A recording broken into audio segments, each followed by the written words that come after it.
gonna be streaming as well. Gonna start that now.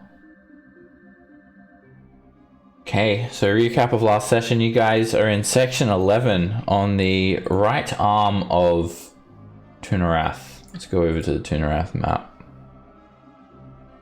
You've made your way from the Sanguine Badlands up through the Nalmaker Mines, and you're currently in section 11. Your plan is to head from section 11 into the Astral Shipyard, and you're going to meet Vandellin there, and he'll have a ship for you guys. And then you're going to travel to the Red Dragon Caves, fly over there, and try and ally with these red dragons or appease them somehow so that they can take you into the Far Realm portal, which is in the center of Tunarath, deep within the military district.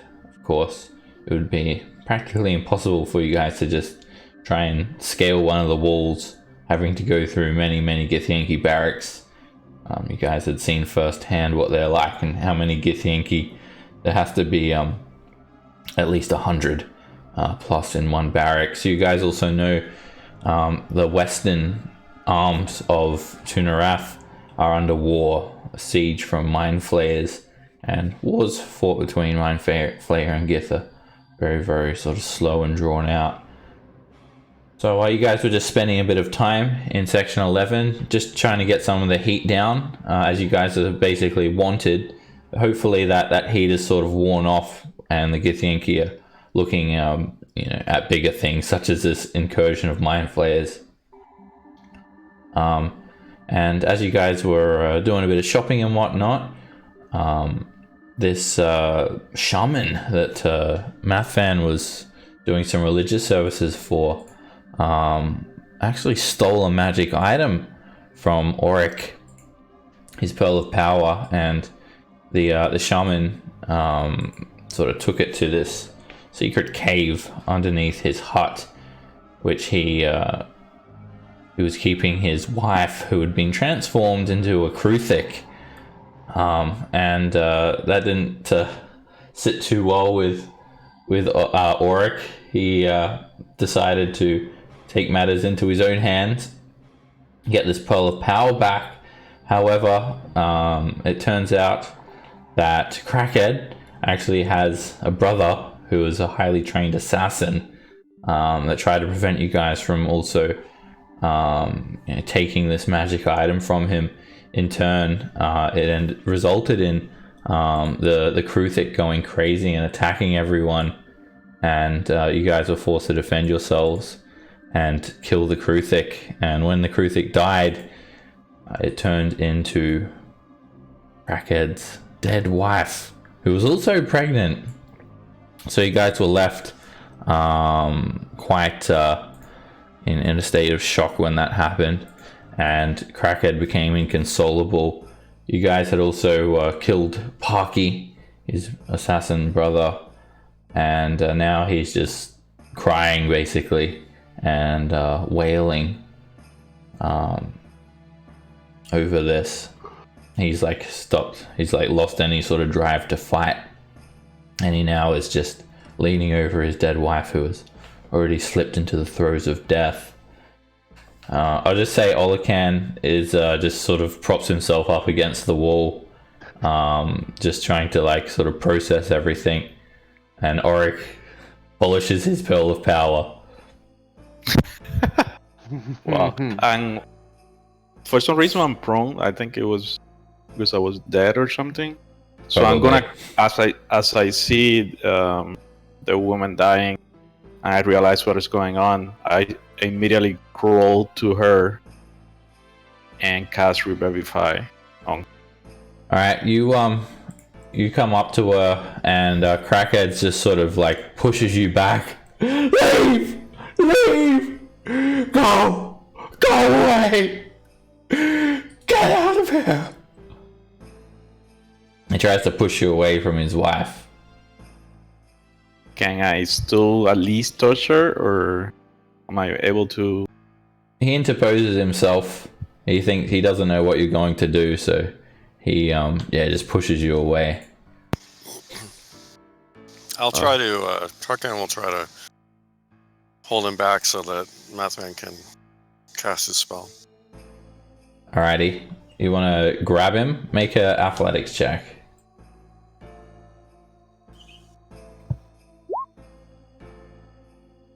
Alright, you go to grab him, and he slips out of the way, and then he draws his sword and attacks.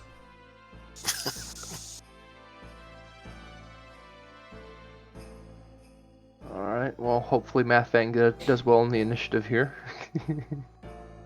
API seems to be crashed. Yes. Realize that. And let me fix that up. Oh, you guys just roll initiative. It's only a quick initiative roll. Not that many people. Just presume that Oric and Olacan are just trying to process everything, doing something else. Do I roll manually? Yeah, just roll manually while I restart this API. Good. Alright, so Mathman, you sort of move to try and cast Revivify, but he doesn't know that, so he's like pushes you out of the way. And then Tarkan, you try to grab him and hold him back, and he slips out of your grip. Then he draws his short sword and goes to like lunge at people. And Tarkan, you're up first. All right. So for my first, I will try to shove him prone. All right, give us another athletics check.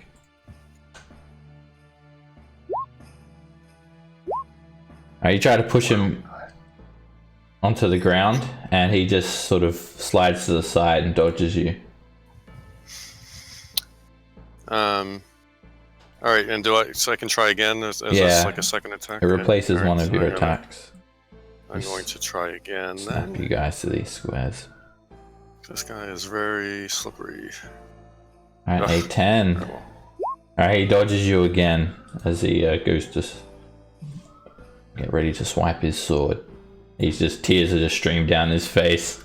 I'll kill you! I'll kill you all! I can't save her. This was all a big misunderstanding. You did this! You did this! And as part of my turn, can I get to her? Yeah. Alright, so at this point I'm gonna cast Revivify on her.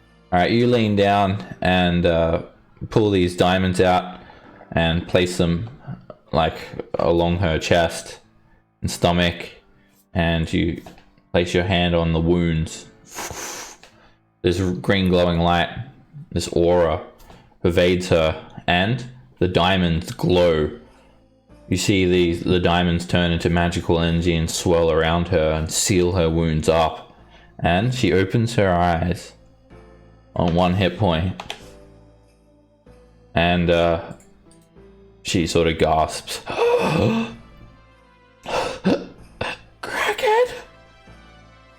Crackhead has an absolute look of shock and disbelief come over his face, and he seems very confused as to what just happened. What's this? Some sort of black magic? What did you do? I brought her back to life, as your god commanded. I'm lying to him. Make a deception check. Or Or a persuasion. Deception. Not bad.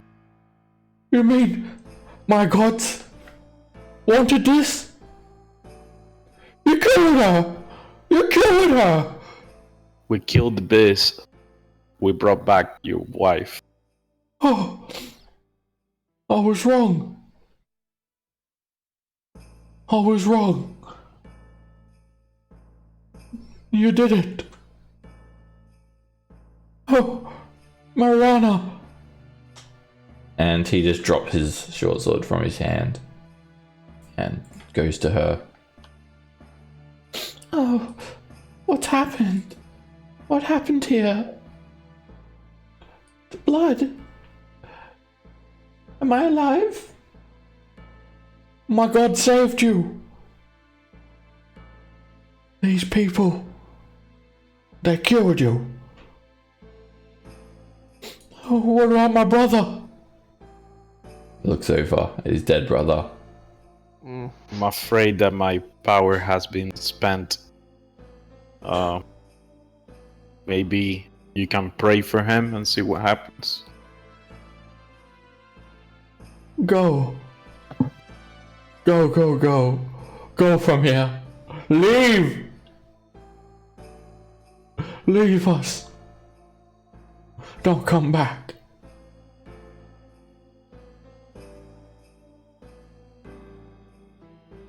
Gonna leave. I guess Yeah, I'll I think go that that's collect all I fair. can, and we gotta go. Well, what happened to Oryx's thing?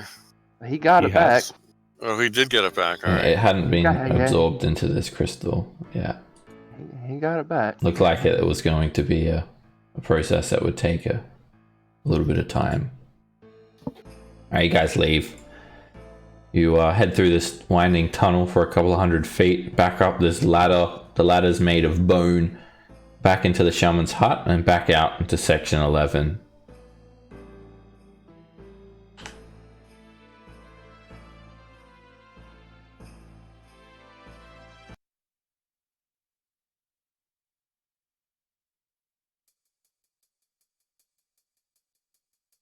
Oh, You spill back that onto the didn't go streets, well. coming from Crackhead's hut.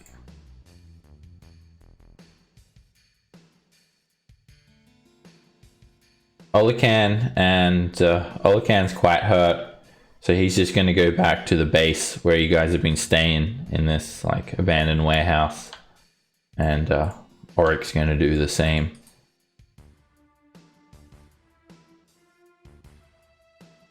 So they can rest.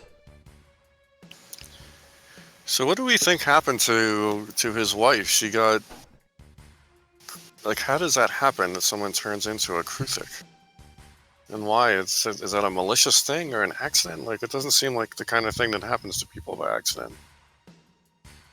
Well, I'm not the smartest man, but I imagine that it was something that some evil mage of some sort did. I hear that they can do things like that. He never let me. He never said any specific about it. He said that it might be a curse. Oh, maybe a curse.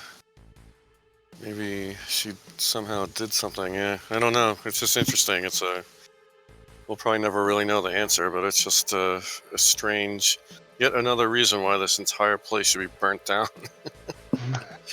This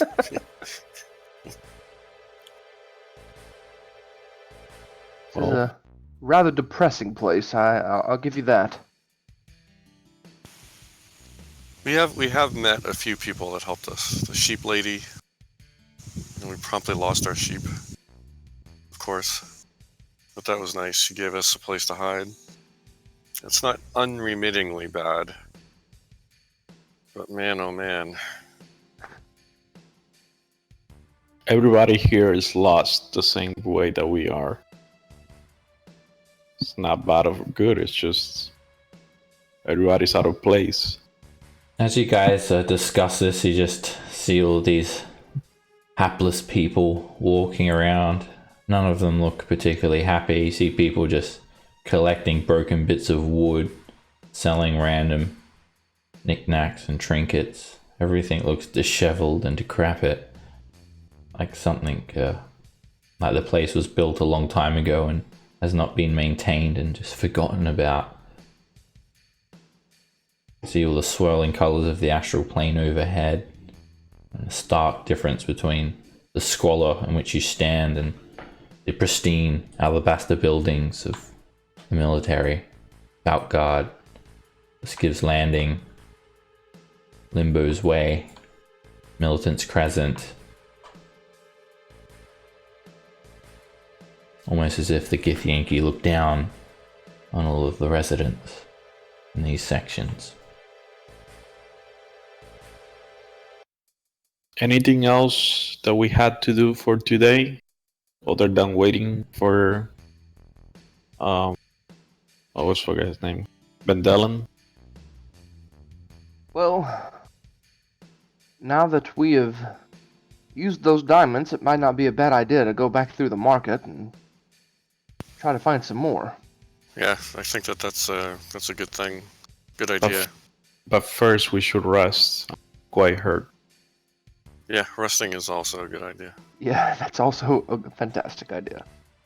Alright, you guys head back to this this small warehouse that you've been staying in, and just rest up for the rest of the day. So everyone take a long rest. Auric and Olacan are there as well, already just licking their wounds.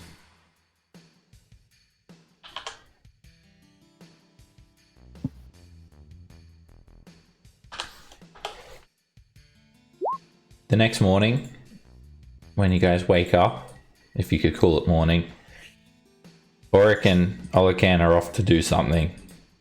They're gonna go shopping or something like that. They head off early. They tell you they'll catch up with you guys later.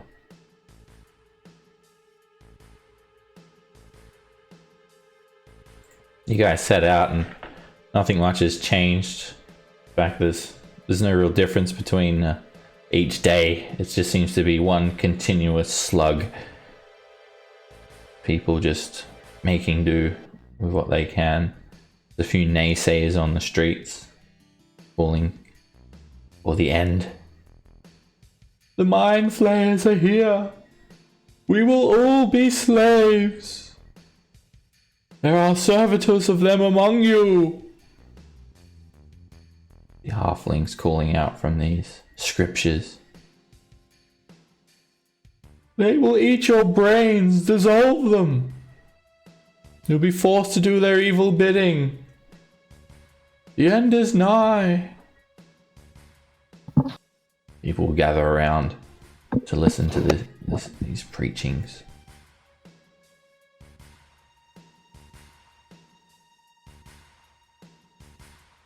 Alright, you guys are all rested up.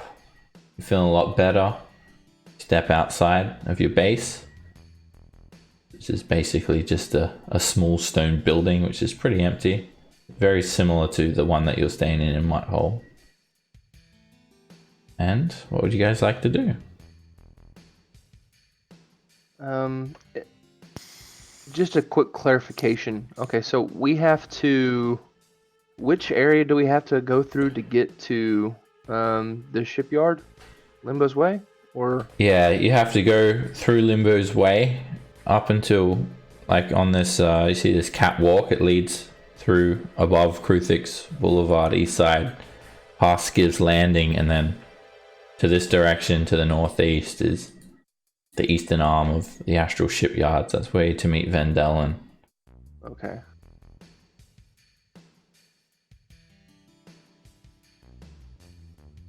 You guys had also heard a rumor that there may be like some treasure to be had or salvaged from Kruthix Boulevard. Basically, some merchants that come to the trash mark to try and basically capitalize on the fact of things are limited here. They sometimes wander too close to Kruthix Boulevard. The place is overrun with Kruthik. They sort of stick to their own. They don't like really wander into the trash market, but occasionally one or two will, and occasionally maybe a merchant might wander too close to the Kruthix Boulevard and get taken. Him and his magic items are taken too.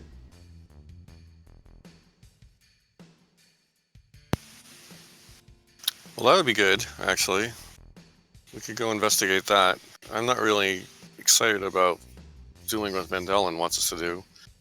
Wouldn't mind delaying a bit just to poke him in the eye. But I'm good if you all want to just get back to business as well. Well, first, I think we need to see if we can find some more diamonds. Yeah, I agree. Yeah. So, we should definitely Friend do the Math Van diamonds. here can bring one of us back if need be. Yeah, and actually, for that matter, maybe healing potions might not be a bad idea too. If we could get some. True. All right, so if you guys want to do a bit more shopping and look around for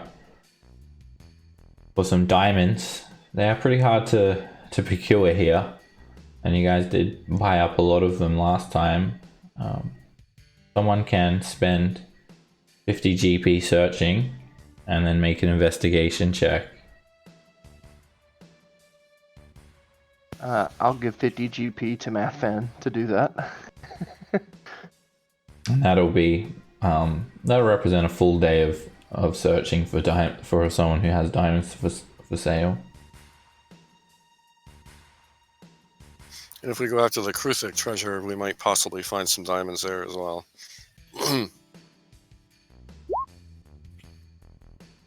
Alright, Mathfan, you go around trying to find someone who's going to sell diamonds, and you buy like food, you do some bribery, and you basically just get led on a wild goose chase. The diamonds that you do find are fake. They're just bits of worthless crystal, and you cannot find any, unfortunately.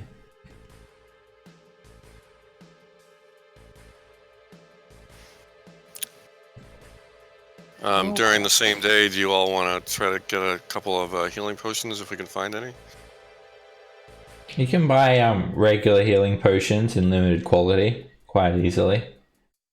They're 50 GP each, or 50 credits, I should say. They're in limited supply here in the trash market. Yeah, well, maybe one apiece, just as a last second save kind of thing. You find a little alchemy hut set up, and they just sell strange potions made from like roots and like moldy wood mixed with water, and a lot of them just look like a sham, really. But it is this like healing salve, which is pretty common and relatively easy to make, and they have 4 of them for sale, which basically is the same effect as a regular potion of healing.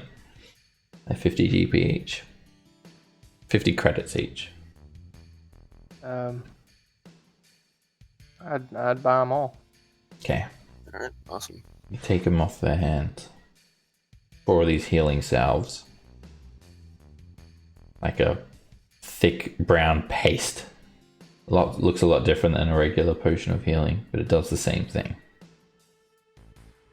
You sort of just like, you don't really drink it, you just sort of apply it to the wounds, and it'll magically seal the wound up.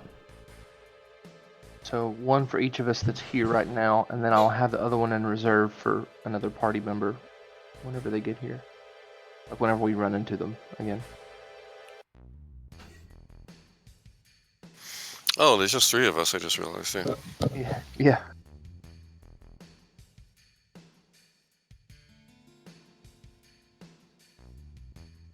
Okay. You said doing that would take up our entire day, or like doing the shop and stuff? Searching for things, yeah. Okay. And then you've got like basically one more day before you're supposed to meet Vendellen. Alright, so one more full day, and then another rest, and then that next day we'll go meet him. Yeah. Okay. Well, we do have one more day, Tarkin. We can go and check out Kruthik's Boulevard, see if we can't find some lost and forgotten things. Yeah, let's do it. I think that would be good. We may find some diamonds.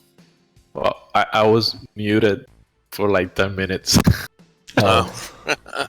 My God, having an entire conversation with myself here. Talking to yourself is the first sign of going crazy, right? Yes. We all saw him, but we were just ignoring him because we just figured he was off on his own little dream world. Go Go ahead, Nathan. So what was that item that you bought? Was that a potion of healing?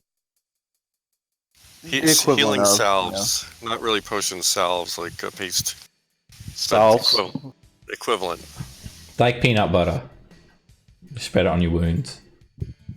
Can I take a look at it? Is it like, how does it work mechanically? Is it like a potion of healing? Or Yeah, else? potion of healing.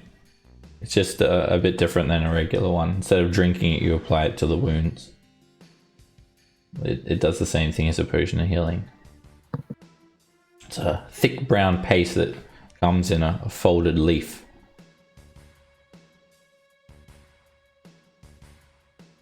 Alright, so you guys have done a bit of shopping. You've got a spare day. You can either wait and then meet Rendell the next day. You could go and check out Ruthix Boulevard and see if there are magic items to be had. Okay, for the next day, what I was trying to say when I was muted is that I can switch the spell to locate object. From walking around the street, how much lead do I think that it is in this market town? Because that blocks the spell. Lead? I mean, Yes. it doesn't look like there's like just lead around. It doesn't look like anything is of lead construction. It's mostly wood, ceramic, and like, I mean, it's a shanty town, isn't it? yeah, cloth. All the buildings are made from stone. Lead. Okay. There's definitely not like lead around, like, you know, not like a big sheet of lead sort of stuck on the wall or anything like that. All right. Usually people will like they'll like sort of line the inside of a chest or a vault with lead to stop scrying, so people can't see what's inside of it or locate it. If this map is up to scale, the next morning I'm gonna tell everybody that I think I can locate a diamond, and gonna stamp somewhere in the middle of the area, the town, and cast locate object, trying to locate a diamond. Okay. All right. You ask locate object to locate a diamond, and The you big diamond. oh, you find one. You find one. All right. It's a nice cluster of diamonds. Let me just make sure.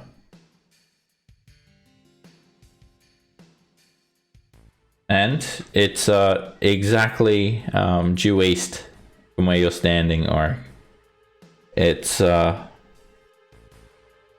in motion. A little bit in motion. It's moving around a little bit. And yeah, it's not moving away or around. It's just moving around in this small area. And I tell everyone to follow me. you're just locating the nearest object of a particular kind, like a diamond. So we're basically going to Kruthix Boulevard. We're going to find a Kruthik with like a little crown with a diamond in it. The cluster sort of feels like it's a diamond necklace. That's what you'd guess. Well, I mean, that's Your forked Worth a divining shot. twig, sort of your little component, it just whips around straight to the east, and then just like sort of traces the line of a necklace. all right. You guys want to follow the trail? We don't have much time. Let's go. We have 10 minutes. I go as fast as possible. All right, you guys all make a perception check for me.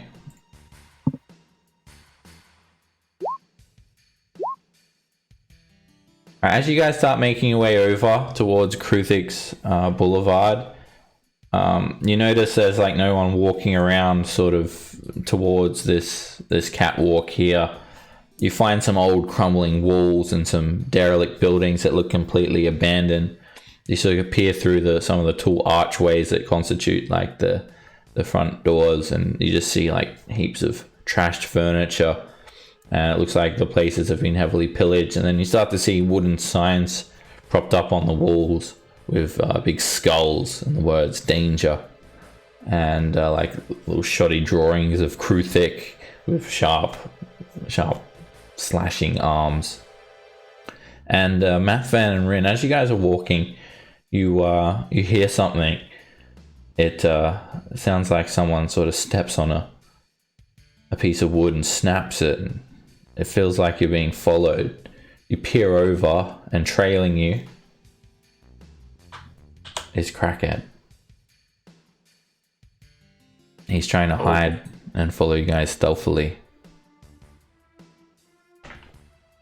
He's about 100 feet away from you guys. He's just behind the corner of the wall of a building.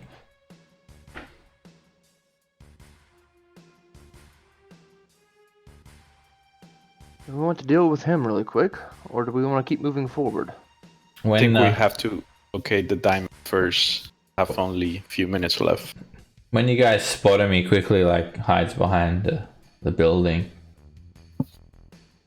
He doesn't approach. Well, keep leading the way then. Maybe he'll come talk to us once we find the diamonds. Just keep watch on him, and we move forward. All right, you guys towards the diamond. You guys keep on going through this derelict land, and you see like the ground. It starts to sort of resemble almost like soft packed earth, and little sprouts of weeds jutting out, and like cracks in the ground, lesions, and like just buildings that have collapsed upon each other. There is this large catwalk here, where it looks like it could almost be like a firing range of like a firing gallery. So like Githyanki could like patrol it and with ranged attacks like shoot down anyone that tries to like climb up the walls here. And there's a large section of this wall. The wall itself is like 100 feet high. It looks like it's basically a 100 feet high alabaster wall, and at the base of the wall there is a crack in it. There is an 8-foot tall, 4-foot wide crack. It looks like it sort of gives passage into like this section here. And you guys are taken straight through there if you're following the detect objects. You come out at this area. You see more of these warning signs, and then you see just basically destroyed buildings, and it gets strangely cold actually as you guys start moving, and there are just like dead plants, more cracks in the ground, and everything looks very sort of glum. Now there's no sign of life whatsoever, but you can hear some movement, some crunching around in some of these derelict buildings to suggest that there are Kruthic stalking around in the vicinity. Up ahead on your left, there are these statues. Again, like seeing statues is not strange in Toonarath at all, because you just seem to see random statues like here and there that make no sense whatsoever. But these statues, both of them look exactly the same. They seem to show like humans, and they have like cowls over their heads. They carry daggers in their hands, and they look almost like cultists. One of the statues has an inscription at its base. Hey. What? Oh. Just in time. Did the game start early? Really? No. Regular time. Unless there's, I don't think there's like daylight savings or anything, was there? That's really weird. Yeah, I just saw your message and... I mean, huh. Oh, good timing. It starts at 4 Central for me, usually. Alright. Whatever. I'll figure it out. Sorry I was late. It's always been 4 Eastern for me. We'll forgive you. Yeah. Thank you. I'm logging in now. All good. You guys are just exploring Kruthic's Boulevard at the moment. Mathvan's trying to find him some diamonds. So these statues, yeah, one of them at the base of them, so the statues are over here. You see like these like gnarled trees, like devoid of any leaves. One of these statues has an inscription at its base. You notice. The also the divining rod is taking you like further east, sort of in this direction.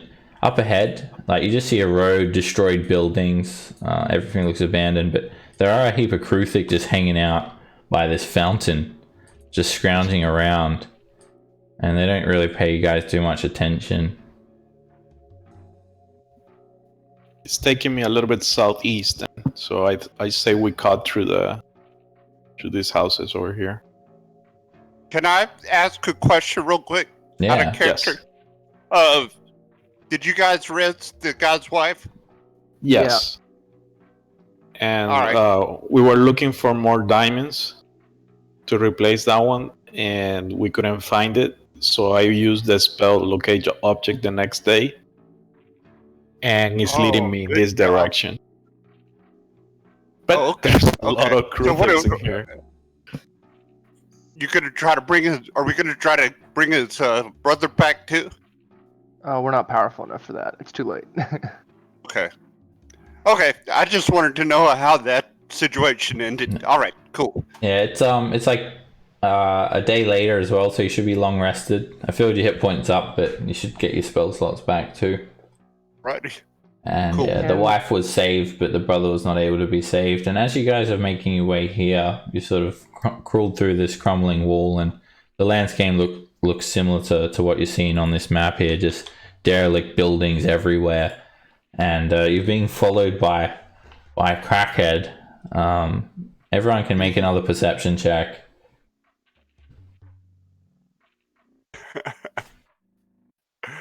Okay. Let me. Yeah, he's still following you guys. Yeah. About 100 feet behind you. Behind you all. I'll follow Mathfam, but before I do that, I want to take just a quick look at the statue on the inscription, see if I can read the inscription. Sure. Alright, it reads, Drader Basmad strikes down his brother with a single word. And make a wisdom save upon reading that, Ren. Oh, shit. Well, Suddenly you feel like deathly sick from reading that inscription, and you sort of cough up this black goop on the ground. You take 5 points of necrotic damage. I can't stand this place. There's another inscription as well on the other statue. Ren doesn't. Ren learned his lesson. He's not gonna. Even though the other one might heal me or something, but. Are there any other ill effects other than taking the damage? That's it. You just felt a little bit sick just by reading it. Drada strikes down his brother with a word. Overhead, you see a little hovel here that looks like probably like one of the only building that's actually intact. It's a little cottage. It seems to have some like holes in the roof. The windows are devoid of any glass and have been boarded up, and the door is closed. Up ahead here, you see some ruined cottages.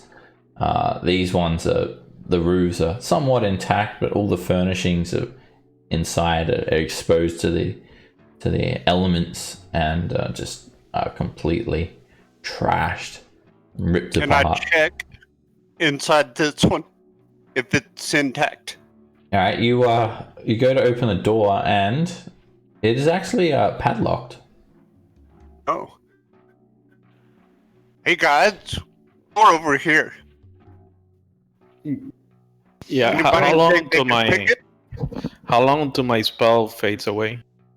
It lasts for 10 minutes. Yes. It only took you guys like 5 minutes to get here, so 5 more I minutes. say we locate the diamond first. I only have 5 more minutes, and then we come back and explore the rest if we want to.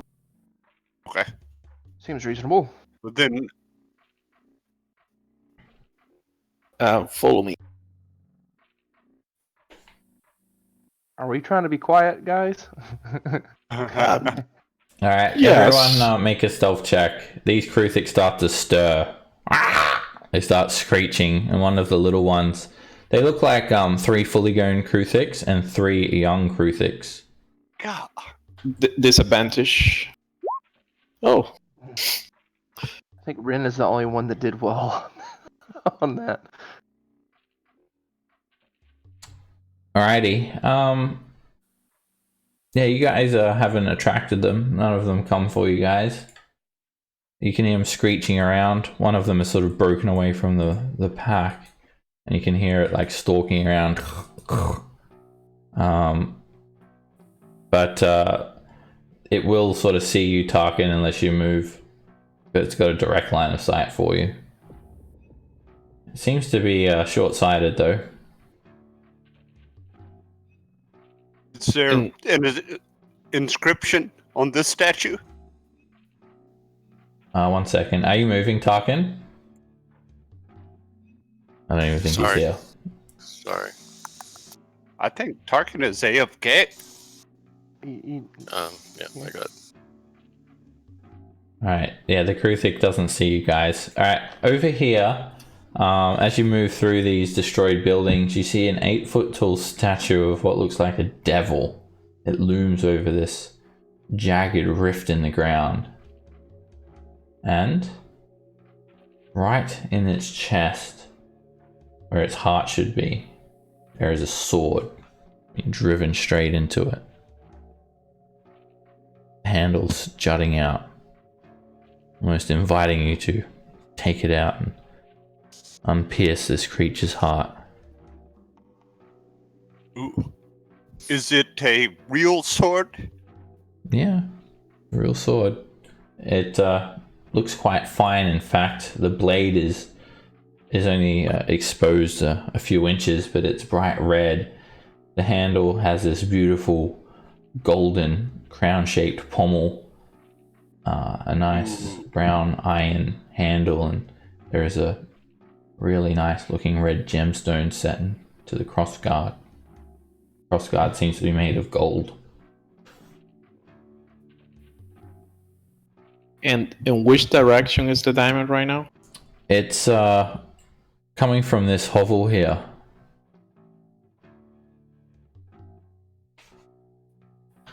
Well, I don't trust that sword, to be honest.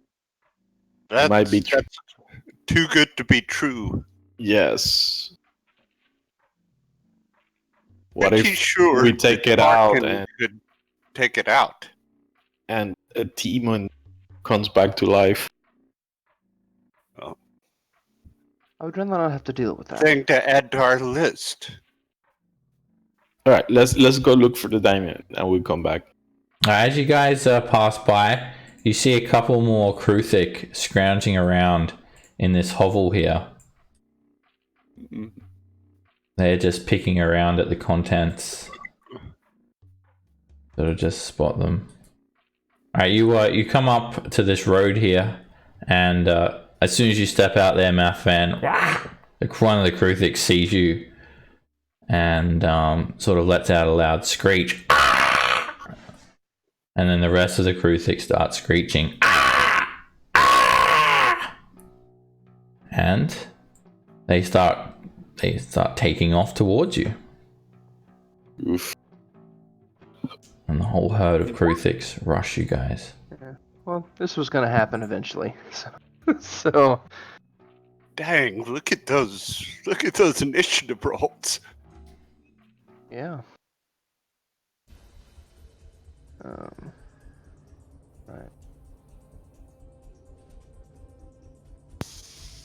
Well, we could sort of semi-defend ourselves here in this narrow corridor. Actually, can they even get through this corridor, the bigger ones? No, they can only go to me. I didn't want to actually go there. I was deciding on where to go, and then you showed the thing in it. Couldn't put my token back down. I'll get to here. Actually, yeah, I'll get to here, and I'll take out my mace, and I'll ready an action to swing at the first one that like comes within melee distance. Alrighty. Where was Math Van feeling the diamonds from again? Over here? Yeah. Okay. Alright, this young Kruthic, it's quite small. It's about the size of a dog. And it just starts like hurtling forward, screeching. "Ah!" Using these long pincer-like claws. This gigantic ant creature rushes you in. And as it gets to you, you take a swing and you just destroy it. You smack it over the face and it's thrown to the side. Falls onto the ground dead. Another Kruthic rushes you. Ah! Screeches. It jumps up on its hind legs and tries to land on you with its stabbing claws. Whoops, it's on Whisper. 13 on the attack roll. Miss. It ends its turn there. Alright, this Kruthic stirs from inside the building and it runs out. It runs out, runs at Auric and tries to stab him.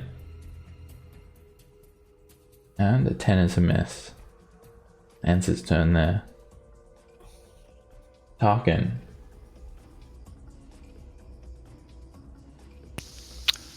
So I actually can't see much, so I'll go here. Go here. So there's no Kruthic in front of us at the moment, or is this a Kruthic? That's a Kruthic. Let me zoom in. Yeah, I zoomed it out so far. That's a Kruthic. It's like I don't feel awesome about attacking the poor Kruthic. Wait, what? Did you move? I just moved right next to it. Alright, as you move, the Kruthic's going to attack you with an opportunity attack. Stabs at you. And a 13 misses. Oh, I didn't realize there was a Kruthic behind me. Yeah. You still feel bad? Alright, I'm gonna I'll attack this Kruthic then with I'll just attack it with a sword.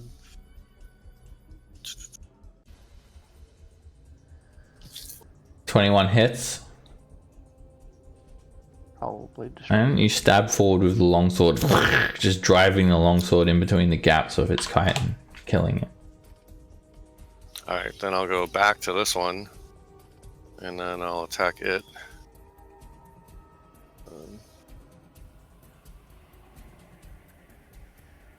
20 hits, and you whack your sword into that Kruthic, cutting that one down as well with a single blow. Jesus, poor Kruthic. The only things that are doing like something sensible in this world. Okay, that's my turn.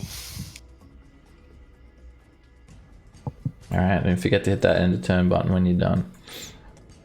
Alright, the adult Kruthic, it screeches hearing it, the young Kruthic falling, and it just starts running. Bolts around the corner, and it runs straight up to you, Rin, moving very, very quickly. It as it's running at you, it dislodges a spike as a ranged attack before it gets to you. These spines off of its back, one of them shoots, sticks straight into your leg. In typical this campaign fashion, it's a crit. You hit for 8 piercing damage, and then when it gets to you, it does a melee attack as well. And it stabs you for 7 piercing. And the Kruthic ends its turn there. Auric. Are there in this building Let me just to my north? remove this dynamic lighting. There's one Kruthic scrounging around in there. Okay. I think that's the only one I haven't shot at, so Halt at that one.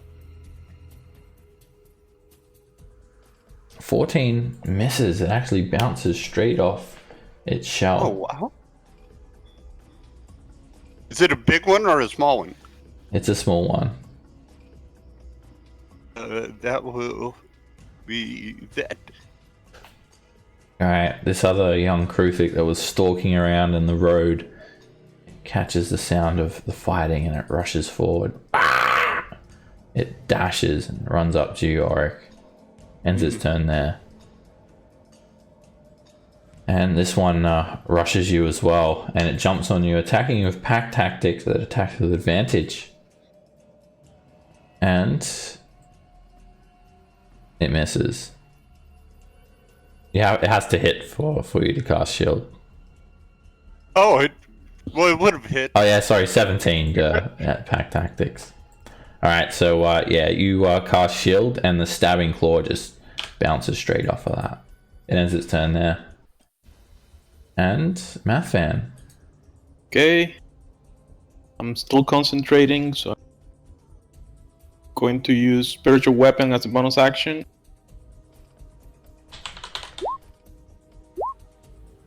I'm gonna place her over here.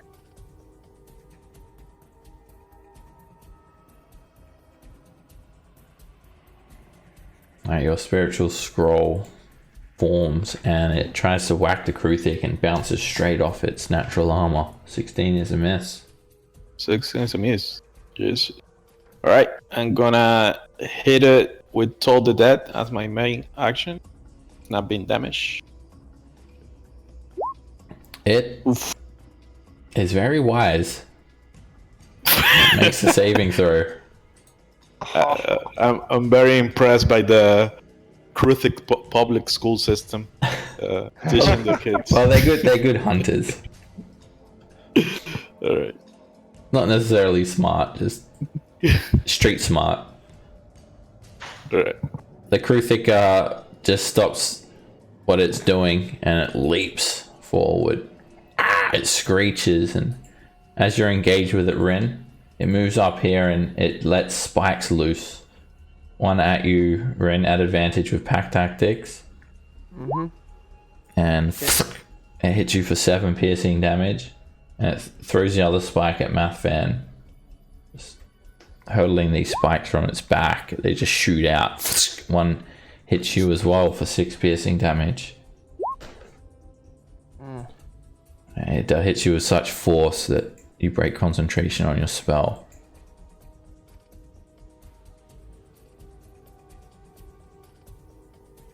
Alright, the adult Kruthic runs forward and it comes 20 feet here and it just cuts straight through the wall like it wasn't even there. Using these slashing claws, it just hacks through the wall and it runs up another 20 feet. And it starts dislodging spikes at you, Auric, with pack tactics. It has advantage. Spikes from its back just shoot out.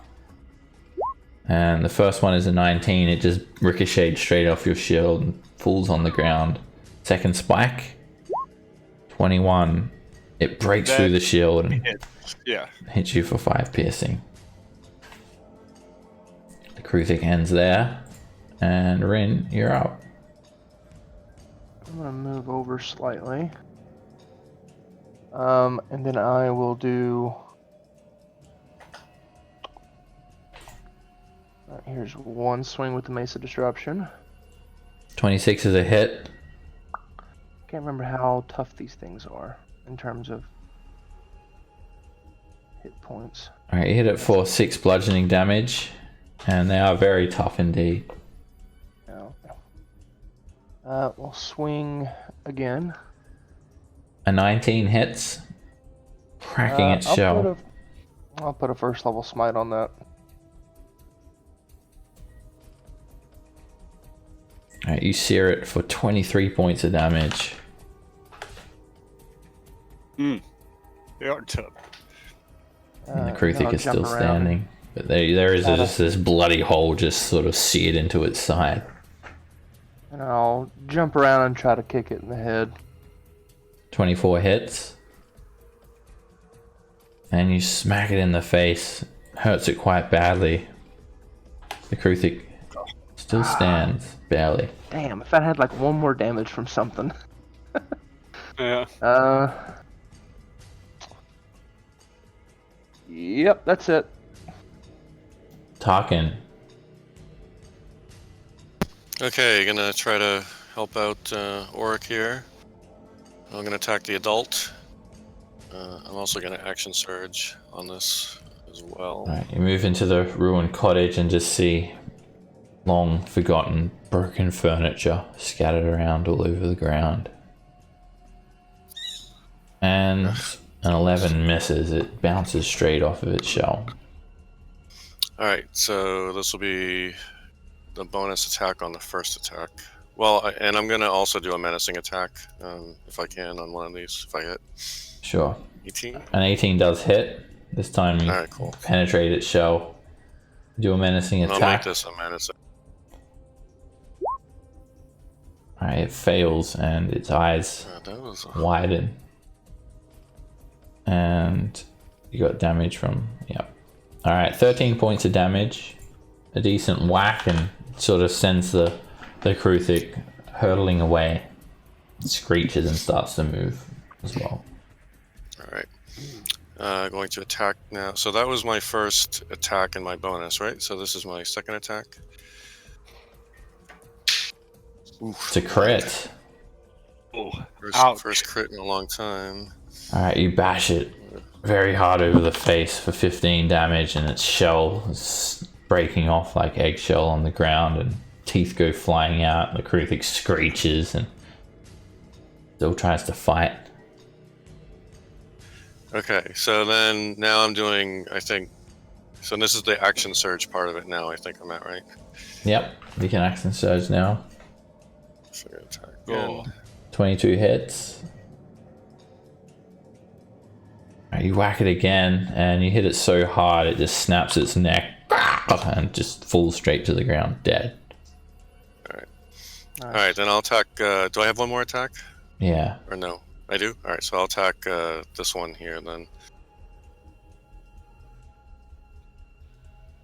You turn around with the Warhammer and you hit.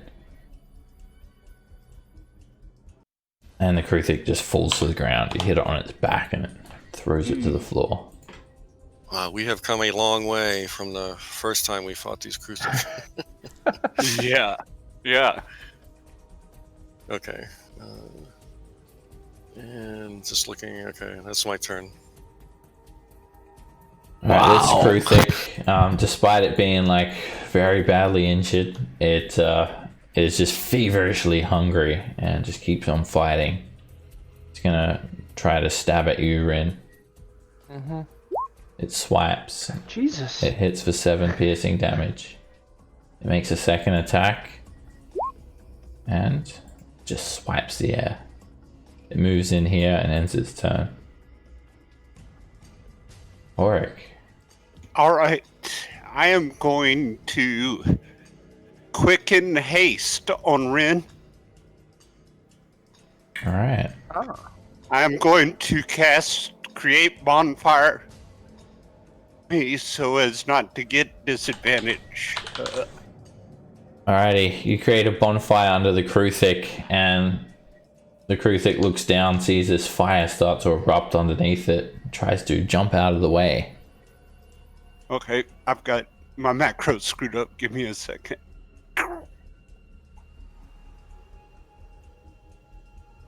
Gotta go to the core.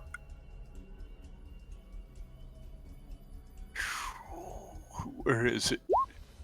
There it is. It does make the save. Yeah, it does.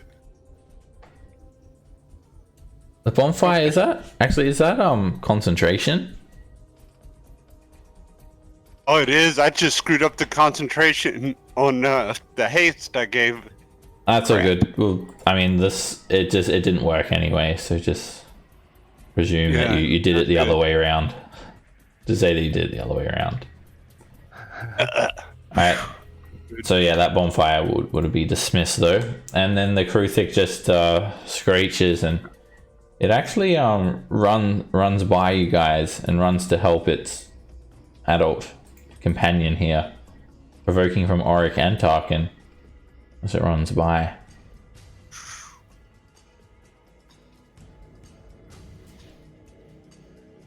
You guys just absolutely decimate it. Tarkin hits it in the head with a warhammer, and Auric, you stab into its side and just falls to the ground, slides along the floor here. Dead. Mathan. Okay. I am going to use the Wand of Magic Missile, level 1. 2 missiles over here, 1 over here. I like the way you think. You're doing 2 on the. Alrighty, just to make sure. You just basically put the wand in its mouth and you just like blow its head off, and then the 2 magic missiles that are targeted at. Oh, sorry, the 1 magic missile just keeps on flying through the Kruthik's head and just cracks into the Kruthik for 2 force damage. You just hear a bit of a thud. As a bonus action, I cannot move the spiritual weapon, but I will put it here. Okay. And swing with it. It's a crit. Oh, no doubt about that, huh? Alright, the spectral scroll just bashes the Kruthik over the face for 15 force damage. Starting to get worn down. I'm going to step in front of it. Attack Rent.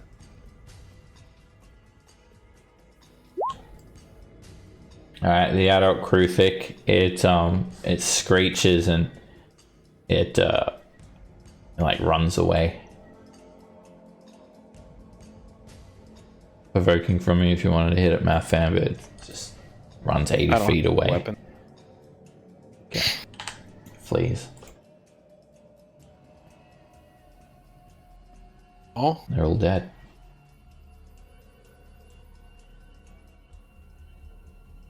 last time I checked, the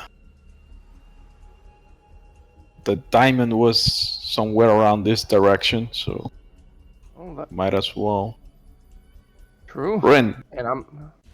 Yeah. since you're very fast, can you run in there really quick and come back in 1 second? All right. I'm going to.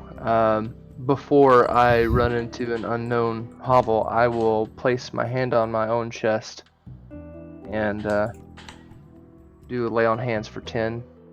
Clear. Oh, just a holy shock. And then yeah, I'll run in. I'm with the haste of already. Oh, it wouldn't have worn off yet. It lasts for a minute, so you run in and Sanic your way through. You step into this ruined cottage. It looks like the other ones. It's just completely trashed, and like the roof is practically non-existent. All the furnitures are old and the walls have been destroyed. And there is one thing though. There is just hanging on a hook on the back wall a fat diamond necklace. Oh man, it's just hanging on a hook.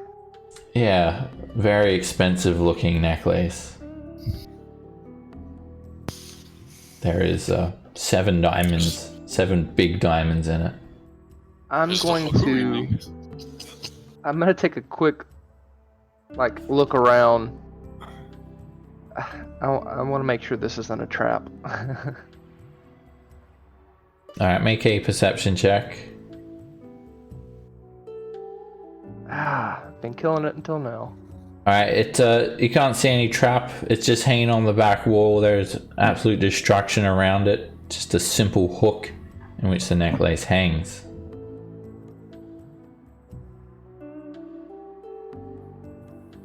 I'm gonna call out to them that I found it, and I'm gonna grab it. All right, you take it off the hook, and it's a diamond necklace worth 700 GP. There are 7 100 GP diamonds on it. Oh my god!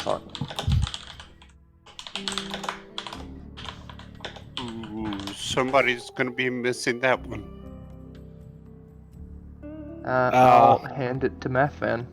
Can we split the diamonds so it's roughly divided 300 GP pieces of diamond? There's 7 100 GP diamonds on the necklace, so I would assume that we could pop them out of their placements. Yeah, you can just like Have 100. cut the link from the chain, and it's a gold necklace set with those diamonds.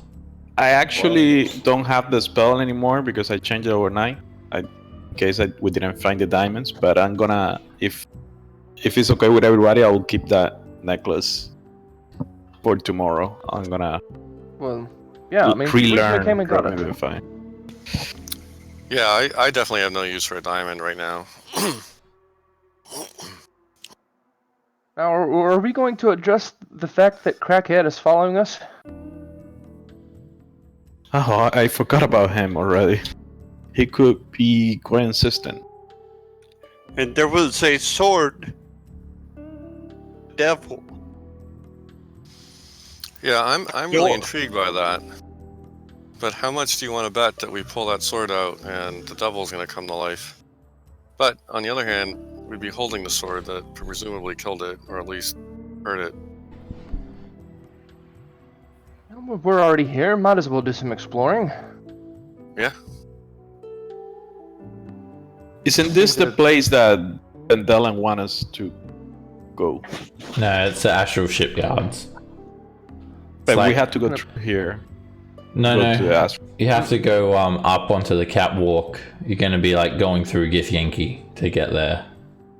Okay. If you look over like to your north, you basically see 100-foot high wall, and then that continues around to the east for a couple 100 feet, and then beyond that, it's like the next section. It's the astral shipyards. You see like inscriptions, large inscriptions on this alabaster wall. It shows Githyanki riding red dragons, slaughtering mind flayers. Massive inscriptions, drawings, depictions that are like 50 feet tall. There's graffiti all at the base of this wall as well. I cast that on Ren, cure wounds. That's a 1. Hey, that one might be the difference for me. So, It usually is. Oh, so I'll take it happily. to check Well, out the sword? I suppose would I at believe least- that first. Just think Could always that use better checking out swords. the locked room would be a good idea. Ooh, the locked room. Yeah. Does anybody have a crowbar? I think I do, actually. Oh well, we have somebody super strong with us. So A crowbar never hurts. I don't know, am do we need a... Can a someone little bit cast it? suspicious about this statue. I don't have any spell, but based on my knowledge of the arcane arts, does it look like a petrified figure? Like an actual demon or devil that it was petrified by magic? You can make a investigation check. Oof. There's no way to tell just by looking at it, but you could see how much detail there is. But Can I they could use just- Arcana instead of investigation, or just investigation? Arcana is like basically for lore, so you could make an Arcana check to see if there is a spell that exists that could do that, and then you could make an investigation check to try and see like how well detailed the statue is. But I mean, it could just be someone who's really good at making statues that's built it. You've got no way of telling. You'd need like detect I'm gonna magic or something. Gonna increase my chances a little bit. I'm gonna use my channel divinity, knowledge of the ages, and make myself proficient with investigation. Okay. Roll. There we go. All right, you take a look at this statue. It's pretty well intact. It doesn't have any chips off of it. It's pretty well detailed as well. Yeah.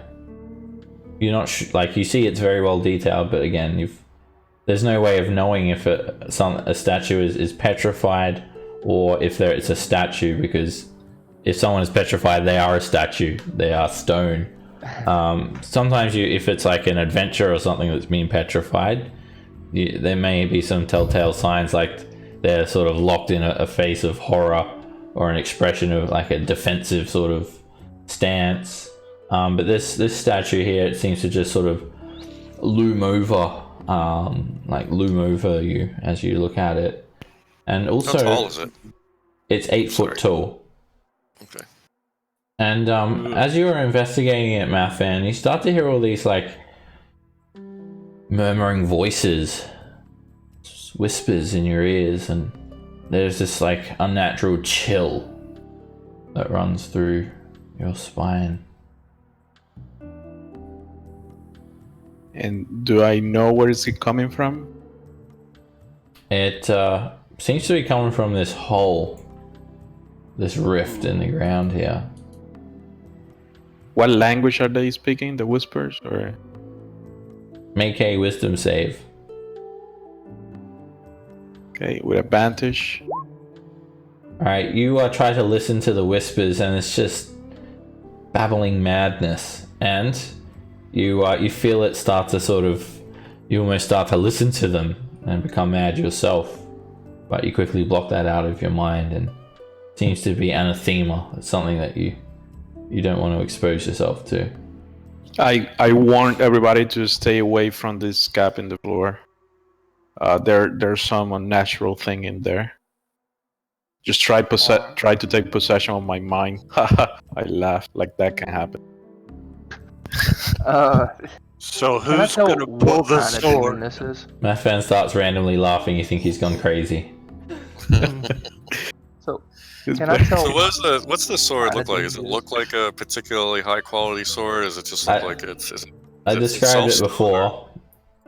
I described it in pretty good detail before. So It's a very Yeah. nice sword, Yeah. yeah, it has a lot of jewels and gold. it's very nice, which is why it's very suspicious that it red was blade, abandoned. a red gemstone set into it, a gold crossguard, and Well, Pommel. let me ask you this, Matt Van.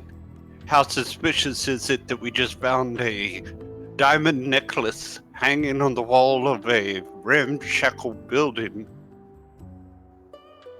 Well, Sometimes suspicious. yes, you are absolutely right. All right, go ahead, take the sword. I will hide behind the wall. What? Can I tell what kind of demon this statue depicts? make a Arcana check. Ah, my best skill. You're not sure. It has wings. It's a devil of some sorts, but Oh, it looks like a female with wings. You can't think of the name of it. I'm not gonna pull the sword. Well, I can pull the sword out, or attempt to, and then we just need to. Everyone just has to back me up, or we can just take a pass. We I'm know not probably gonna stop. just from past experience, if we do anything with this, there are going to be all kinds of things crawling out of that chasm there, coming after us. Plus the statue we all assume is going to come to life. And it's probably, but maybe it'll be happy that we took the sword out. There's always that possibility. Yeah, maybe it'll grant you 3 wishes. Or maybe it's actually a statue. Or maybe it's a statue.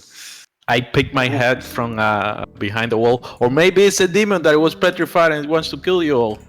And go back into hiding. Maybe. You go get sword. All right, I think 2 of us are inclined to the sword. What are the other 2? Anyone? we need to I have say 3 you can take the in sword if you favor. want. I abstain. If something comes up and tries to kill you, I will back you up. But I myself will not try to get the sword. Okay. All right, you guys ready then? Mathman, you on board? I don't want to do it if you're not on board. I stick my hand out with a thumbs up. Thumbs up. All right. All right. Tarkan is gonna reach up and try to grab the sword with one hand, pull it out. Alright, you draw the sword out of the chest of this evil figure, and when you do, it sort of releases these black shadowy tendrils that seem to sort of link up from this shadowy rift here, and they start to coalesce into these dark forms. Shadowy creatures. A shadow demon and 2 shadows. The shadows, they are humanoid in shape, but uncannily similar to Tarkin in appearance. They look quite scary indeed. And the shadow demon, it looks similar to the statue. It's just a black shadow. However, it let me just give you guys a handout. However, it oh, I don't have a handout for the shadow. It looks it doesn't really have like any sort of gender appearance. Like, it just looks evil. Doesn't look like a female at all. Anyway, these things coalesce and they attack you, Tarkin.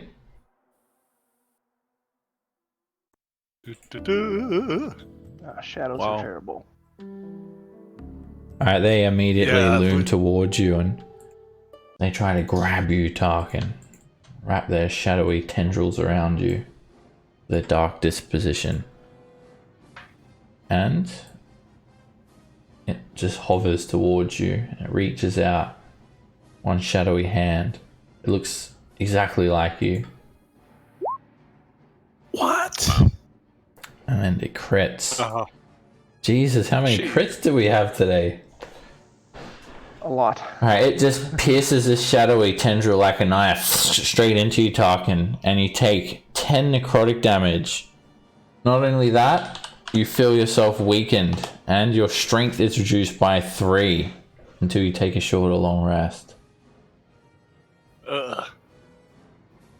Does that come off of his original strength? Like his magically altered strength would stay the same, right?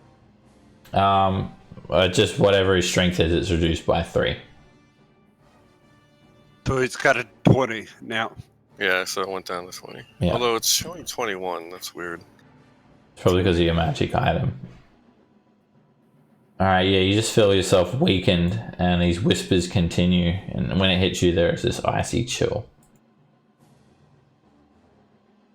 Rin, you're up. Things that. This is Rin's specialty. Makes a disruption. Oh no, fuck. Not really a specialty. You miss. I was thrown off because it looks like Tarkan, and it's like didn't want to hit him. It turns That's what it around was. to face you, and you get shocked.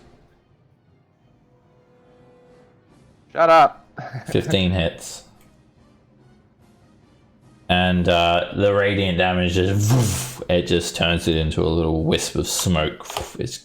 It takes 29 points of damage, vulnerable to radiant. Oh. Okay. Very Um, nice. 5, 10.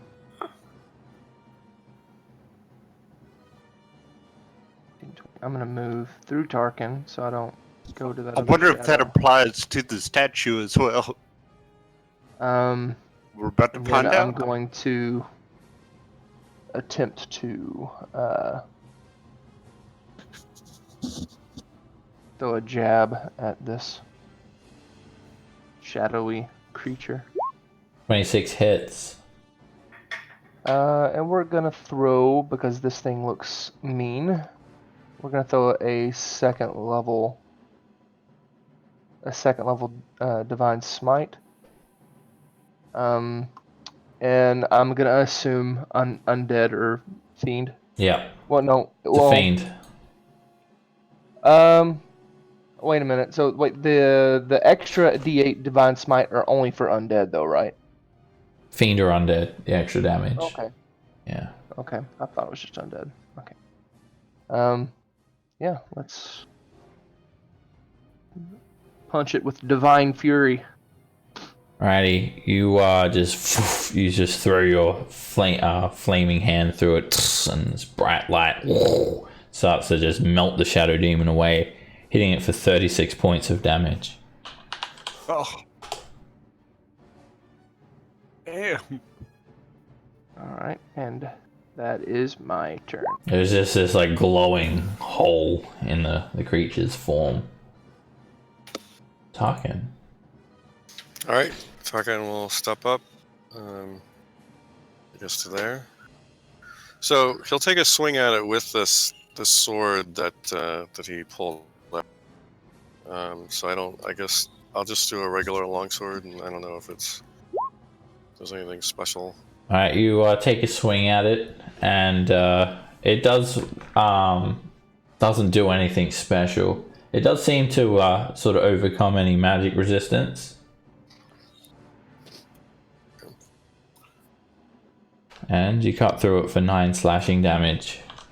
Right. And then I'll try to make this one also just a menacing attack. Not that it's easily menaced, but... Alright, you turn to a menacing attack. It's another 3 points of damage. And the shadow demon actually becomes frightened. Nice. Awesome. Wow. Alright, and then for my bonus swing, for my other sword, I'll use the short sword, which is the dragon's short sword, which is strangely missing from my inventory. Why is that? Oh no, here it is. Right.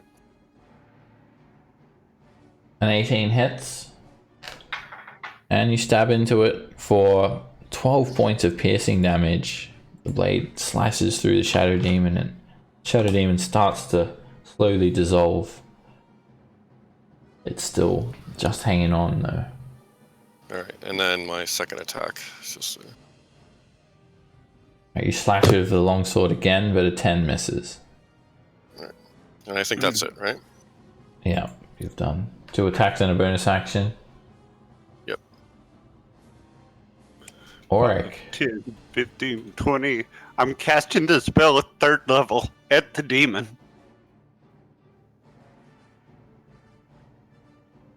Alrighty, you fire 5 magic missiles out at it, and they swirl around. They stack up on the shadow demon and just disperse it into little shadowy wisps of energy. Nice. It's gone. This shadow still moves forward, trying to choke you, Tarkin.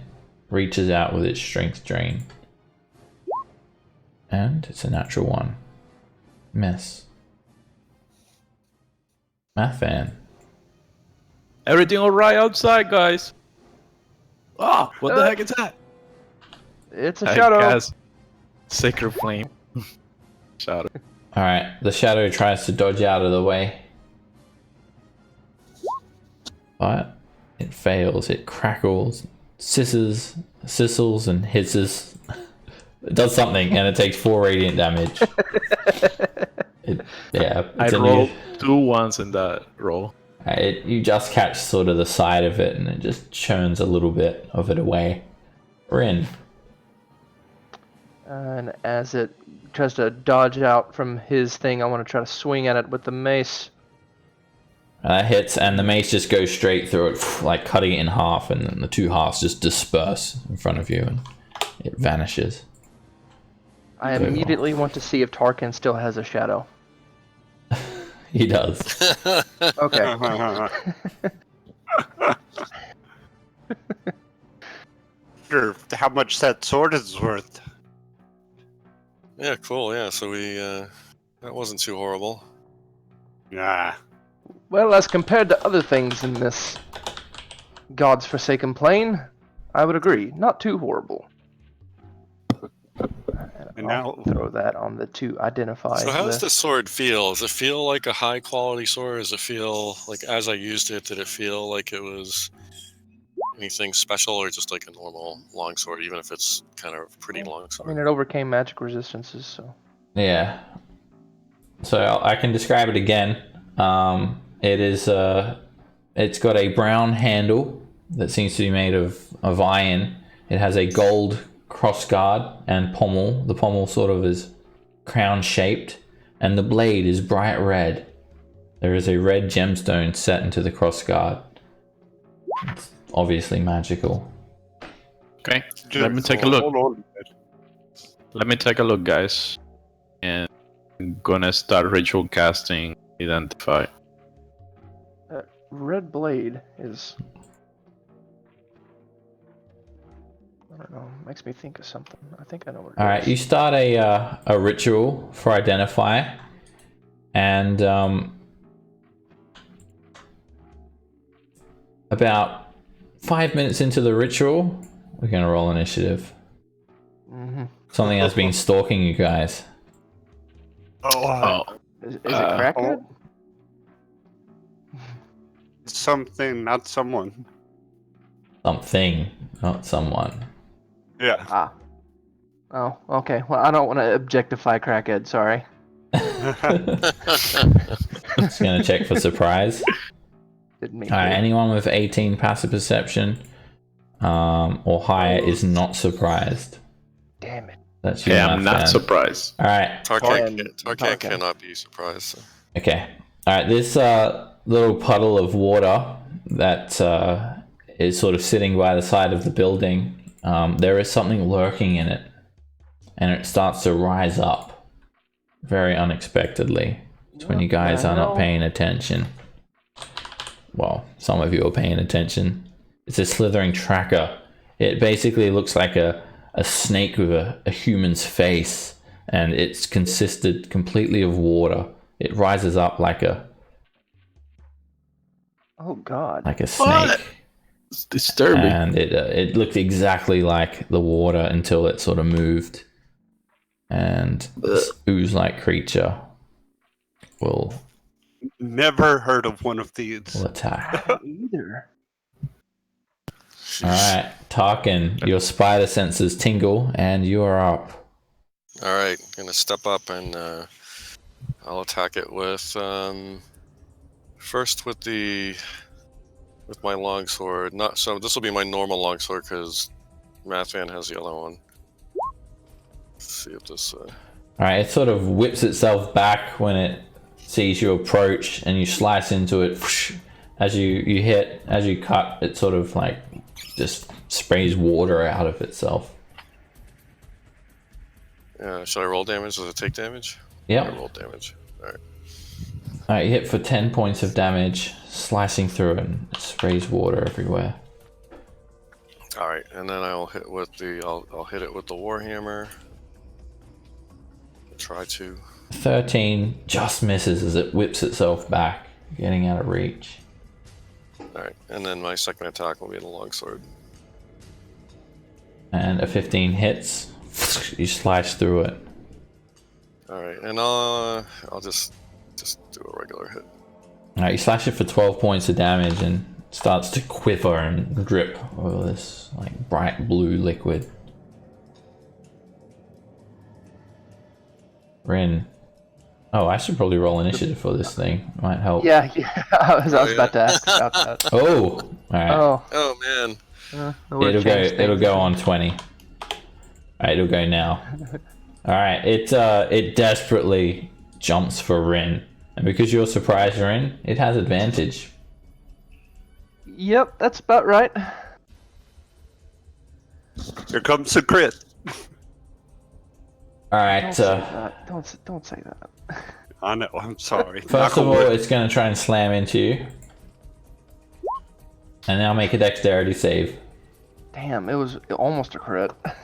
Yeah, I know. I think it probably missed by one. All right, it slams into you and it sort of hurtles itself like through you and like leaping from the water. It slams into you for 6 bludgeoning damage, and then it tries to wrap itself around you, and you quickly dodge that. And it just sort of splatters on the ground there and ends its turn. And Rin, you're surprised. Mathvan, you're up. Oof. Yeah, I'm going to cast Toll the Death on it. Ooh, good roll. Please fail. Alright, Yes. it then just dissolves. It sort of, its face starts to sort of morph and just, it becomes like very, very runny and just splashes to the ground, seeps into the ground, drains like into the floor like water would.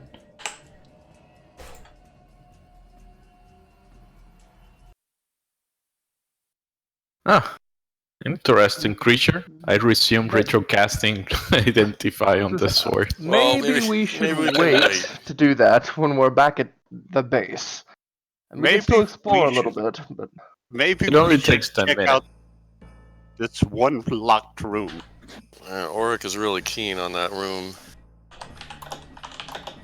And since he was in favor of the sword, I'm in favor of the lock. well, let's go check it out. Do you want to still just continue your ritual, Mathvan? It's up to you. No, well, whatever you guys want. We can do that first. That's cool. Well, we already got interrupted once, so we likely to get interrupted again. Like, it doesn't really matter. Like, knowing the details about the sword isn't actually, critical to us. We still have a whole day, right? We'll have a night's rest before we go to meet Yeah, Van Dellen. that is true.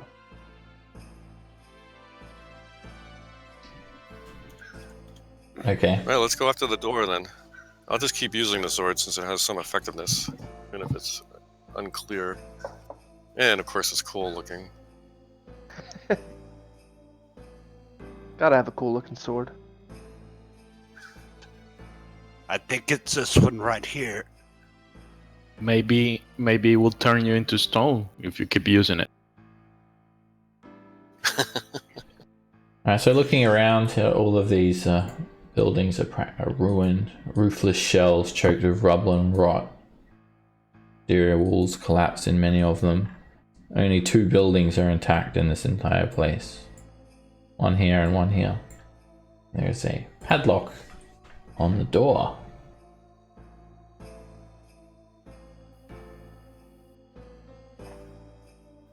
The windows are boarded up. Somebody has that crowbar. Now would be the time to use it. I don't actually. I thought I did. Well, Tarkan, if maybe you can use your prodigious strength to put the warhammer to it. I will attempt to just break open the padlock door. Well, can someone just check it to see if there are any traps first? Sure. Well, if you I'll say take a look. Let me keep Go a ahead. perception check. Alrighty, you take a look and you don't see any traps there. It's a pretty simple looking padlock. Alright, great. So I will attempt to pull it apart. Or not necessarily like the padlock per se, but just open the door or whatever looks like the easiest way by brute strength. Alright, make an athletics check.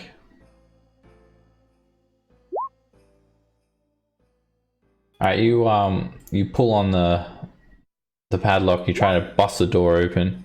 Sorry about that. Didn't mean An 11 is a failure. Make quite a lot of racket. The door does not open, the padlock does not break. well, I can always try to break it open with my warhammer. Yes.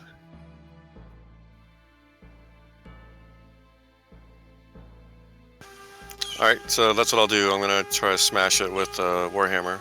Alright, as you're messing around with the lock there, some creatures emerge from this building to the north. They are quite freakish looking. They stand at about 5 to 6 feet tall. They've got brown fur. They're humanoid in appearance. They just have loincloths around the waists, very shaggy. Their heads are bestial. Jackal wares. Oh, Six get of them. disconnected. 6 jackal wares. They sort of come out of the building, drool and spittle just dripping from their chins. And falling out onto the roof of the building that you're trying to break into, Tarkin. More jackal wares start piling out one by one. On the roof? Yeah. And one of them calls out from over here. Can we help you? Need something? Well, we thought this place no. was abandoned, to be honest. Yeah, we thought it was abandoned. We were clearly. Well, is this yours? Is this your padlock? That's pretty good. That's a high quality padlock. Why are you trying to break into our houses? Again, we didn't know it was your house. We thought it was abandoned. Thought there might be some good things in there, but now that we know that it is your place, well, clearly we won't do that. Right? Marizilla wants to see you. Who? Our master. She does not Is appreciate you making all of this racket, disturbing us. Is your master also a jackalware? No. She is different. She's kind. She wants to see you. Come. They point to the house. Jesus, they reproduce really fast. Well, They keep crawling out of the roof, one by fellas, one. I don't think we have a choice. Yes. No, I'm in Alright. favor. Let's do it. Are you Hello, sure gentlemen? you're not hamsters? I'll go in. Alright, they have the door sort of just ajar for you, and you step into this small, cramped cottage. It looks like it is also fallen into disrepair like the other buildings, but there's some sort of fervent attempt to make it somewhat livable. As you look around here, you also see a padlock just hanging on the door. The door is open. Inside there are some Spartan furnishings, scattered furs on the ground, some simple tools and utensils. There is a cook pot inside, and it's just a single room. Very cramped single room. And just sort of lounging there is this creature with a beautiful humanoid upper body that merges into a powerful four-legged leonine form. It has vicious black claws, and it sort of just lounges there.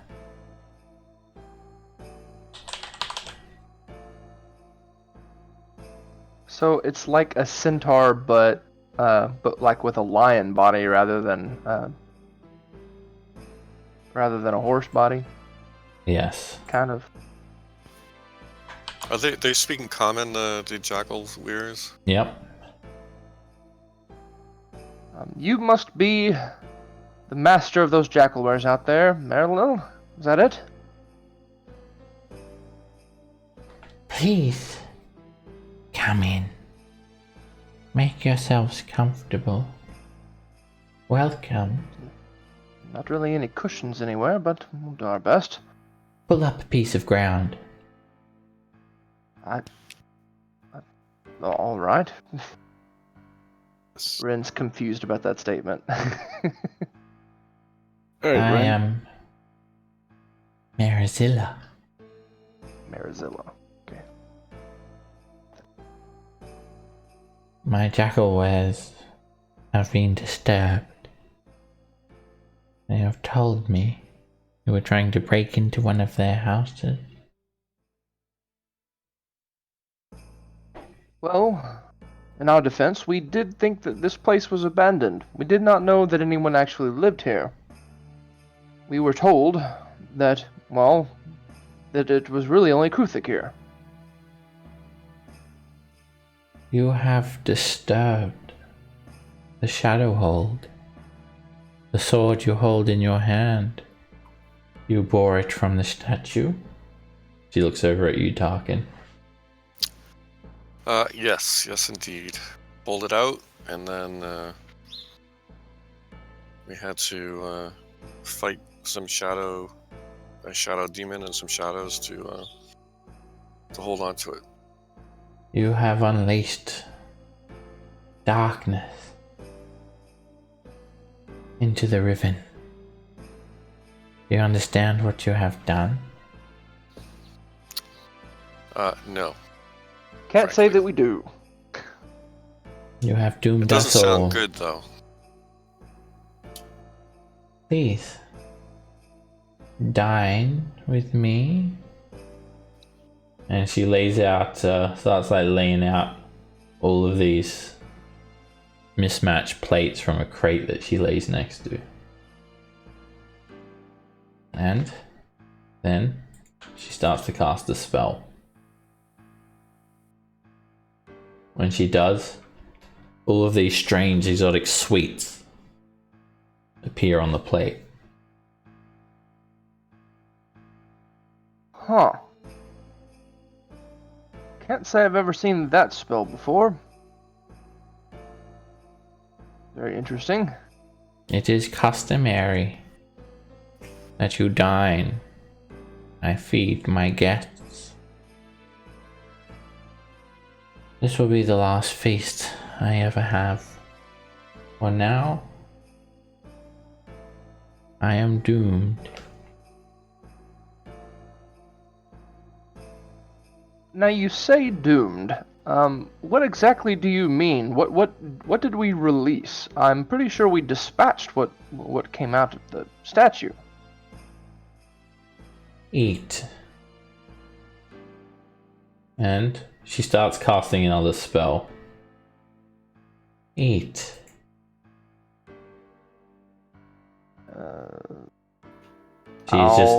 She just starts like speaking in this like unknown language. We tell what she's casting. Make an Arcana check. Shit. Yeah, you don't know, Fan and Auric, you're not sure as well. You can't identify the spell. You certainly don't know it. Eat. I'll pull a plate to me.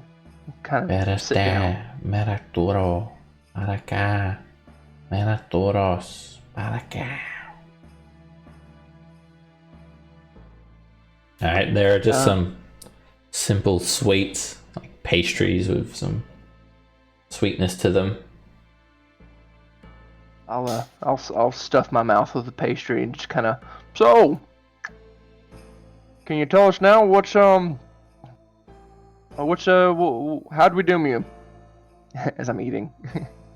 We must sing the portals closed, or we are doomed. Where está? Eres tú, Maratara. Eres tú. Keeps chanting. The long spell. Are you are you doing that right now? What are you doing now? Alright, the spell's completed, and I need everyone to make me a wisdom saving throw. And Rin, you automatically fail. Ah, fuck. It's against being charmed as well, by the way. Mathvan, you resist. I'm charged. Well, if I automatically fail, I'm not even gonna worry about rolling. Or Okay. you become charmed. Tarkin, you become charmed. Rin, Jesus you become charmed. You would have all been magically charmed, and now she speaks to you. And those of you that are charmed will need to do what she says, or you're going to take a lot of damage, basically, if you act in a manner directly counter to her instructions. Oh, Like we know that we'll take damage. You'll start to feel, if you do try to do it, you'll start to feel like this, your mind splitting apart. Okay. oh boy. There is only That one spells thing to good. do now. We must sing the portal closed. You must I don't have any aversion to that. How do we do it? lay down your weapons and come with us. We must feed souls to the darkness. Oh fuck. I don't know how to stop stands these guys. And she looks around to see if you guys are compliant. And then Well, she I mean- starts like exiting. Follow me. The jackalwares start to gather around her. I guess I'll go. I'll pretend that I'm charmed. Make a deception check, Math Fan. Eesh, I'm not very deceptive. But let's try. Oh no. She turns to you, Math Fan. Do not try to stop us. This is our only way to survive. So when you And you say guys- feeding soul, and I like carry the plate with me. So you you say that you're gonna feed this thing souls. How do we do that? You'll see. Jackalwares start climbing on the roofs of buildings all around you and gather around the statue as well, as if there is something, some sort of event that's about to happen. You must sing. Sing. Sing into the portal. Sing with me now. And she starts like chanting. Eres tú, Marastara. Eres tú, Marastara. And you guys that are charmed start singing with her. And then when she continues chanting, she turns to everyone. This is been going on for 5 minutes now, chanting away. You guys feel compelled to chant with her if you're charmed. And then she sort of stops. Now you must give yourself to the shadows. And she points to the rift. Lay your weapons in tribute. And she asks you guys to like put your weapons at the statue. Rin, Tarkin, Auric. For you, Auric, it would be like a spellcasting focus. Okay. Are you guys? Give ourselves to the shadow. Yeah, Are you I guys got a place? feeling we're gonna have to jump in. You guys At place. this- Yeah. Do I know what spell it is at this moment? Can I do another check or? No, you only get like one check to identify a spell. If you fail, then you don't just suddenly know at a later time. And what's the command that she gave them? So they have to do what she says, right? Yeah, they're just compelled to do what she's saying.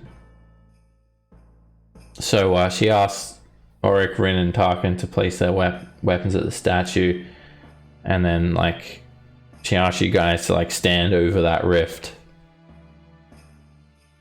Jackalware's like crawling forward, eagerly watching, and then she says, "Now you must give yourself to the darkness." The jackalware, like one of the jackalwares moves forward before this and takes the weapons away. Okay, I'm casting that on her. Reading her mind. Alrighty. She makes a wisdom save. You use your channel divinity. And let's see what happens. 11. Alright, she fails, so you start reading her thoughts. And she's just saying, the spell will be broken. But I have taken contingencies to ensure our survival. I will need to force them if they do not give themselves willingly. And then she get the next command she gives breaks your charm. Jump in. Jump into the rift. You can only do this willingly. It is the only way we can survive. And Tarkin, Rin, Auric, immediately you guys are snapped out of this stasis and you find yourselves like on the cusp of jumping into this shadowy rift. Does anyone jump in? I want to use my suggestion. Rin does not. Yeah, that doesn't seem like. I want to use my suggestion now. Alright, you cast a suggestion on her, and she automatically fails her saving throw. So what is the suggestion? My companions are not going to willingly sacrifice themselves. You need willing subjects for this, and we will bring them to you. People that are very compliant, unlike my companion. Wait! I just had an epiphany. I just came up with this idea myself. They are not willing.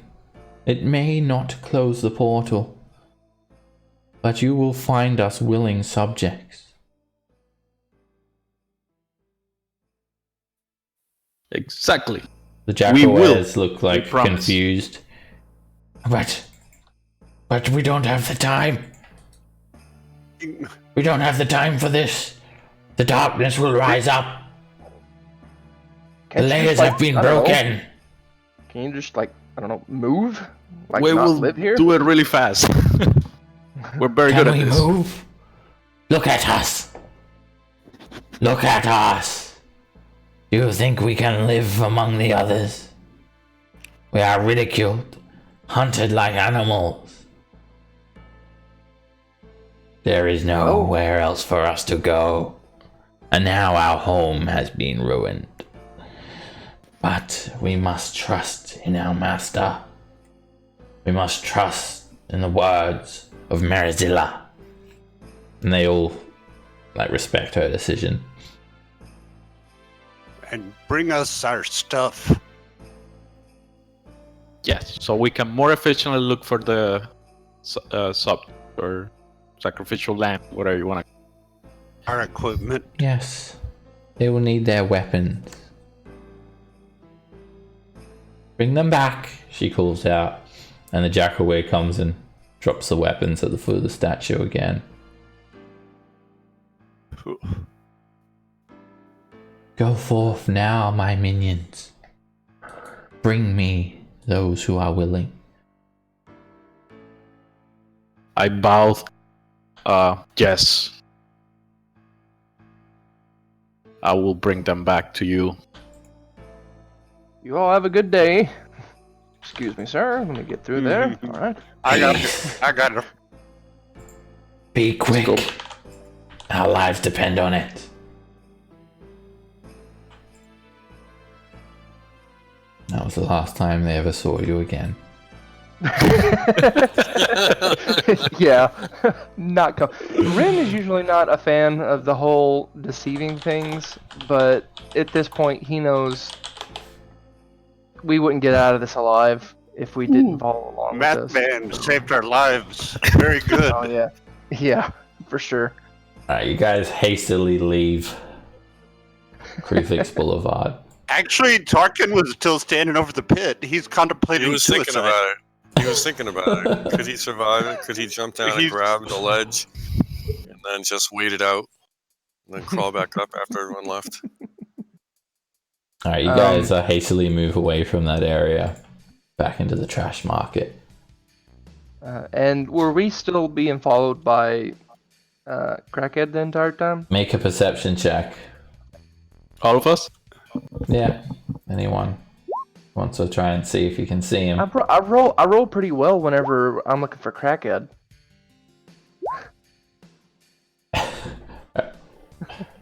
Alright, you guys look around and see him, but Auric, with sheer stroke of luck, as you're leaving, you see him actually sort of peering up, peering down at you guys from this tower that was sort of in the corner of this area. And yeah, he's just sort of watching you guys from afar. The tower is quite tall. And yeah, and then he's following you guys again out of the place. I'm not gonna bother him unless he bothers us. So. Well, he better get back to his wife. Well, we don't want to lead him to our home. That would be a bad idea. He lives. Auric, I think we have murdered his wife one too many times already. So I don't have any plan on doing it again. But I also don't want to lead him to where we sleep. That would be quite dangerous. That's actually a pretty good point. And I'll kind of turn around like in the general direction of where Crackhead is at, and I'll yell, "We know you're following us. You can come out and talk to us if you want." He just immediately stops moving, and you see just like there's like an old mop, just sort of hanging up, like just sort of leaning against like a wall, and he goes next to the wall, tries to blend in with the mop. That's a terrible hiding place. He just freezes, like doesn't say anything. Not gonna work. Make a persuasion check. We just want to talk. Ah, he's not gonna believe me. He just like quickly grabs the mop and like acts like he's just like cleaning. Oh, it's you. That's This place wow. dangerous. What are you doing here? Could ask the same of you. I'm cleaning up. Messy here. Many blood. Right. Keeps just like mopping the ground. I'm gonna tell him not. Good day. Me just mopping. Well, if you're just mopping, please stop following us. What? Rather annoying. I'm not following. Just coincidence. Them, you come from east side. What did you see there? What was there? Kruthik? Well, it is named Kruthik Boulevard. Just Kruthik? No other jackal-ware creature? By chance? Did you get on the wrong side of Marizilla? Is that what happened? No, just worried. Just gonna guess this now. If them jackal creatures can't live there, maybe they'll come to Trash Market. Maybe they'll be killing people.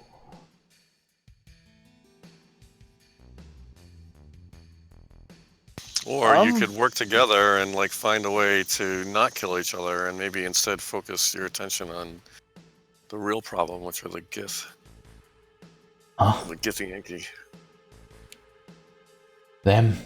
Too strong. What can we do? Them fighters, warriors.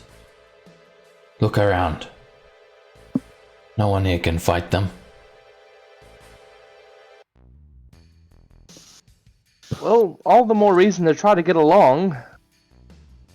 Those jackalwares, well, they seem to just... I asked them could they move somewhere, and they said no, because Them they're monsters. ridiculed, and... Them take people. I seen it. Them take people and eat them.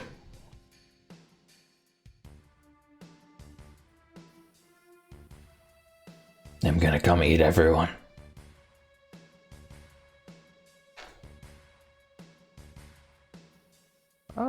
Maybe not. Is he being 100% honest? I'm gonna do an insight check. Fail miserably. Alright, you see if he's lying or trying to deceive you guys, and doesn't look like it. But then he just shakes his head. Me moving a mud hole. Me moving now. Not Probably good. not a bad idea. Or you Make sure to take your pregnant wife. He starts walking off.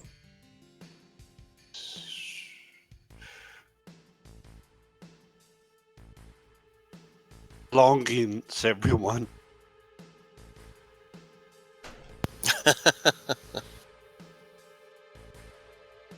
Alright, what do you guys do? Crackhead walks off, he says he's moving a mutt hole. You just see all the hapless people walking around here. Gotta meet Vandelon tomorrow.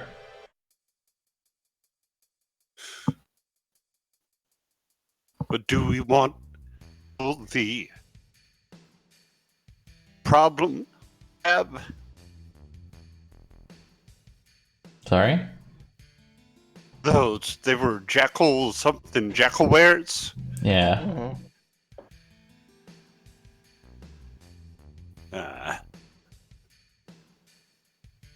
We have to find a place to hole up until tomorrow.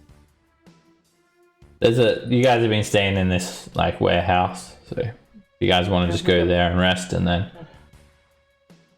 We got a place. Rin would suggest to go back to the warehouse and rest. Because there was even if we wanted to go back and do something about the jackal wares, there were so many of them. That's why. Alright, you guys head back, you rest up for the next day, you wake up the day after, and you've got to meet Vandelon soon. We'll take a 10-minute break, and when we get back, you guys will be headed to Limbo's Way to try and infiltrate your way into the astral shipyards. I'll see you guys back soon. Right. Alright. That sounds fun. Infiltrated somewhere, we wound up being captured. Well, the last time we tried infiltrating, we were actually set like on a suicide mission. Hope this is not more the same.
I'm back, everyone.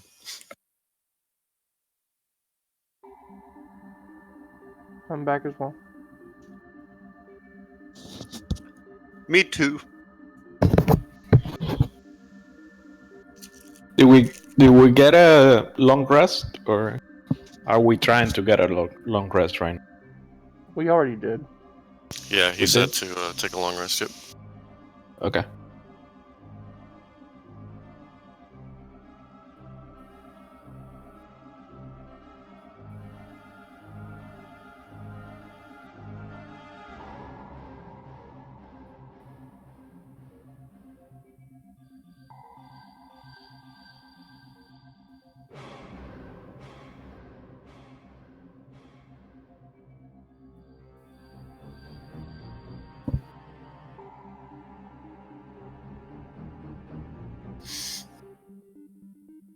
Bang! I'm a half-elf, and I should not have been charmed. I should have made that. Yeah.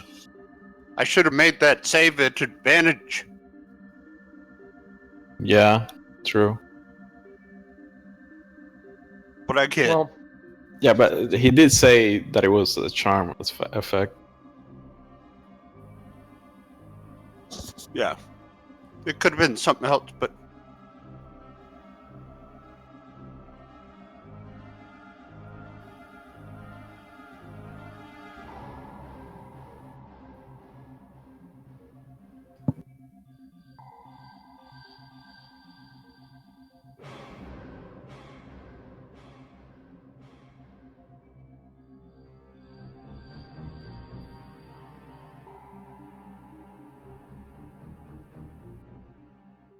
Actually, I'll be right back. Misplaced my glasses somehow.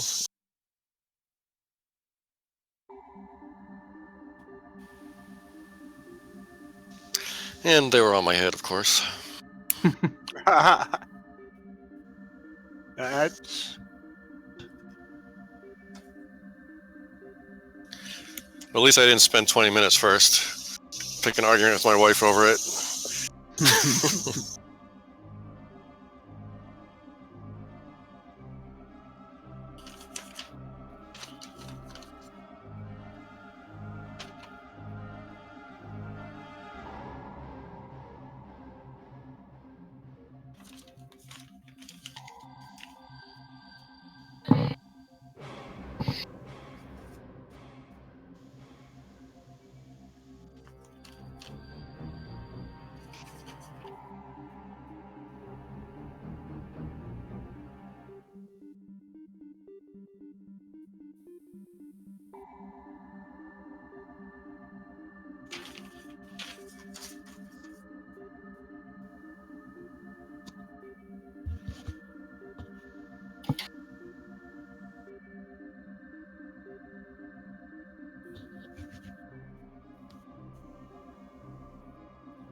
How's everyone going? Good. Going good. good. we just voted Matt Van as team captain. You did? Team captain. We would have. I'm assuming we would have. Identified the sword? Yep. Yeah. Alright, the sword is a flame tongue longsword. Awesome. It requires attunement. And as a bonus action, you can cause it to spark up with a command word. I'd suggest the command word would be flame on. And then the sword will become ablaze, and it deals an extra 2d6 fire damage per hit. It also emits light. I can't use it. Yeah, if anyone wants it, obviously I would like it, but anyone else wants it, please.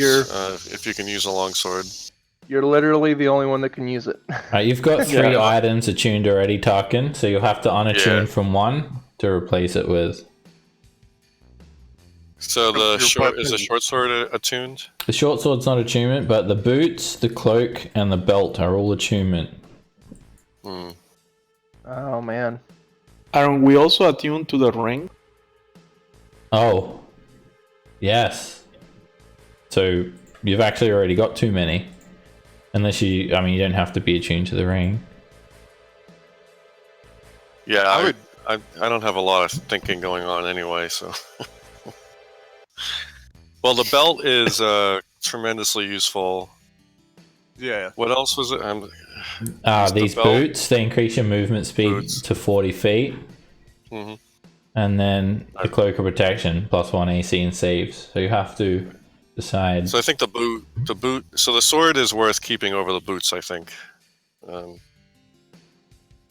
I definitely agree. With you. So someone else could get a little speedy, a little bit extra speed and some jumping capability from the boots.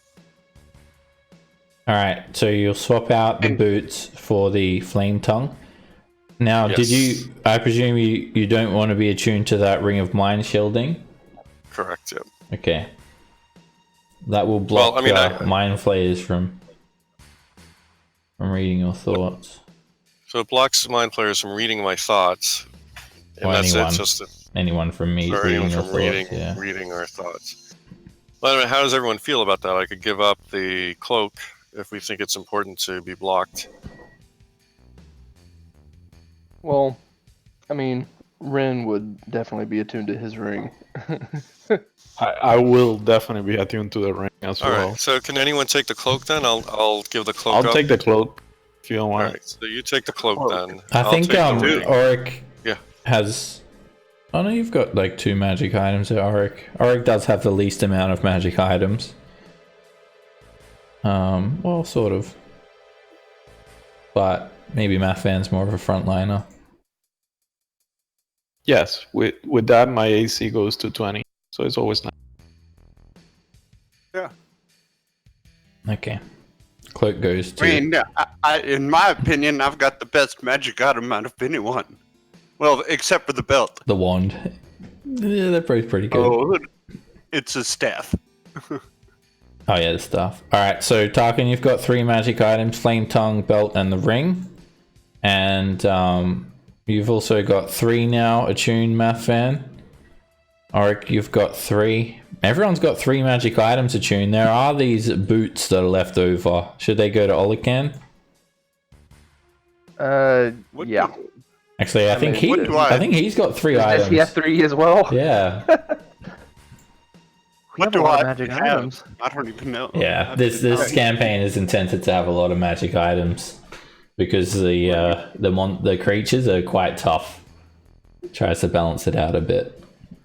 Staff frost, Still get killed all the time. I'm not gonna get the boots because I don't want to give up the Ring of Protection or the Mace of Disruption. So. Okay. Alright, we can leave the boots just spare for now. Yeah. Okay. Alright. Alright, so you guys you leave section 11, and as you guys are making your way to Limbo's Way, so you do know that the area has a bit of a skeleton crew in terms of Githyanki guards. Now, the entrance to Limbo's Way is a promenade. There's just like a large alabaster building, a hallway similar to the one that you pass from Mutt Hole through Militant's Crescent, and there are a couple of Githyanki warrior guards that you'll have to get by, just 2 of them. As you guys leave, you look back and you come to a realization. This may be the last time that you're in Tunarath, in the city. You look around at all the buildings, and although it's so very foreign and so strange and different, it is still so similar as well. You can tell with the architecture, some of the buildings, they remind you of your home, Mathvan, strangely. Similar to Ravnica. It is, surprisingly. And there's even buildings from Faerun, like from all different areas of Faerun, the Sword Coast, from Am, the Dale Lands to the east, all different types of constructions here, statues, and it looks like the Githyanki have just sort of taken parts from all these different societies.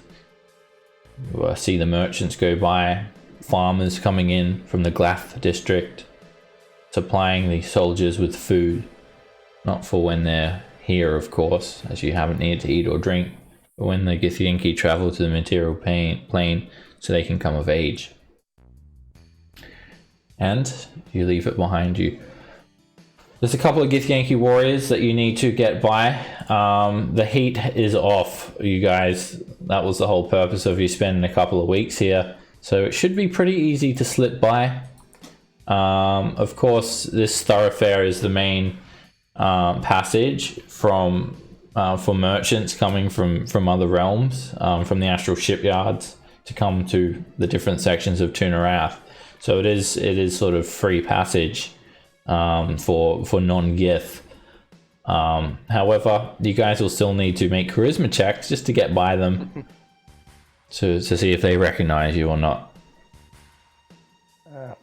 Straight charisma, or Yeah, straight charisma check. okay, gentlemen. They don't really pay you guys much heed. They're talking to themselves in Gith. This is peasant work. Went to the material plane and trained for all these years to sit here to fight mind flayers. I did so much training. And for what?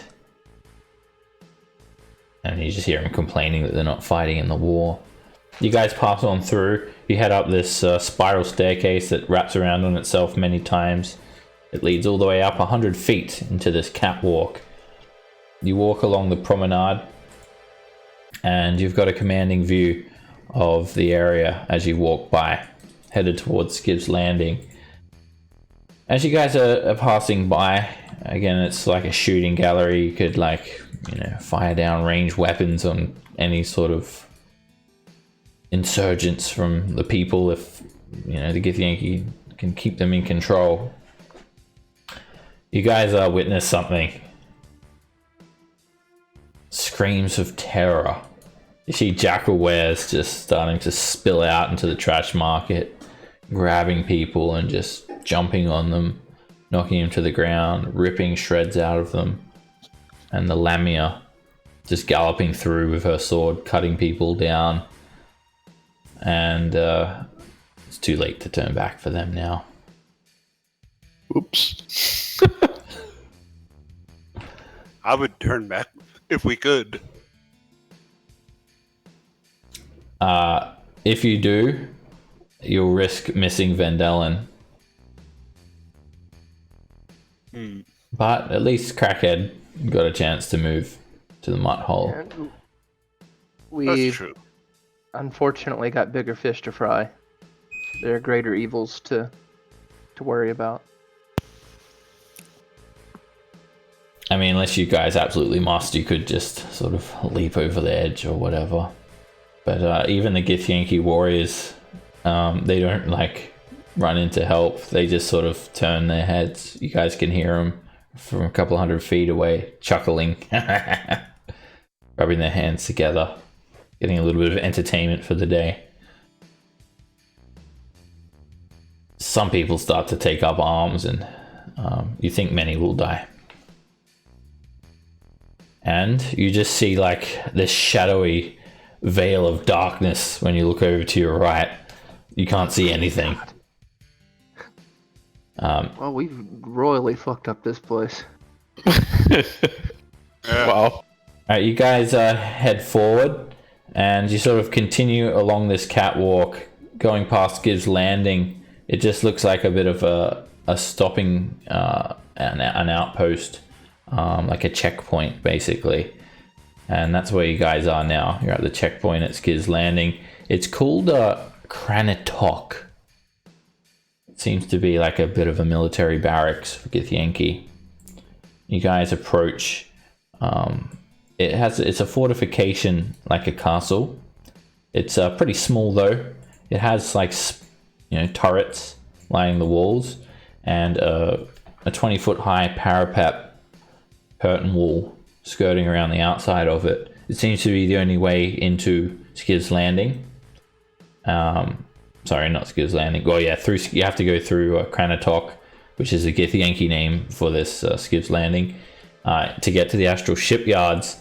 Now you see a Githyanki warrior sort of posted around, keeping watch, and there are two Githyanki warriors standing at the entryway where there is a ramp where merchants can bring up wagons of their trade goods and whatnot. And you have to just get through this next checkpoint.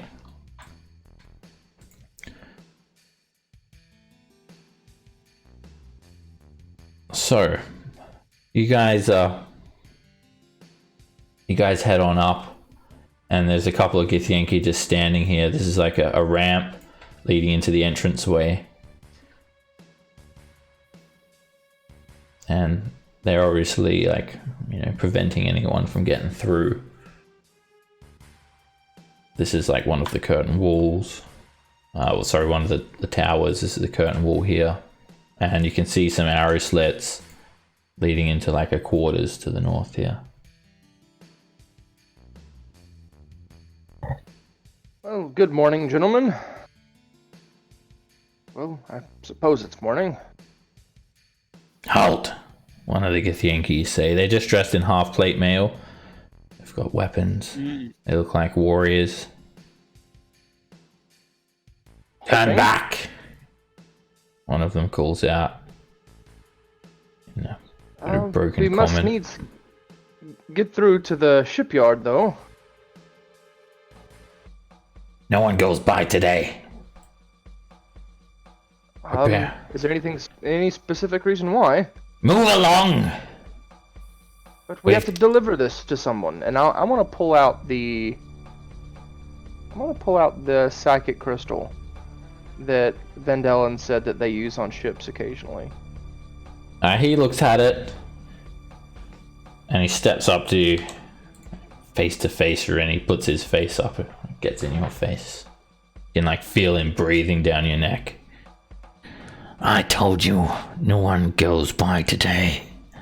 If I have to tell you again, it will be with my blade. Now piss off, go back to where you came from, rebel! It's rather rude. What is a... Well... He spits in your face as he speaks. Say it, don't spray it. Right. Well, maybe we can. Let's huddle up here. Yeah. Do we just need to force our way through, or maybe there's another way around? I don't know. There might be another way around, or we could try climbing the walls. Yeah, we could try another way around. See if there's another entrance. Half time. Looking around, you do see just arrow slits basically set into some of these towers. The towers themselves are multiple stories high, and you can see a Githyanki warrior patrolling the parapet.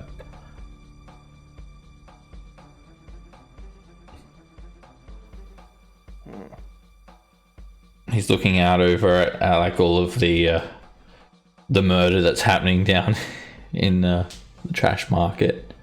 Seems a little bit distracted by it. You don't have to keep bringing it up, Seb. We know.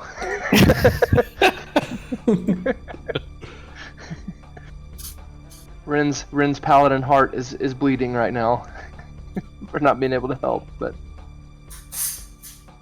I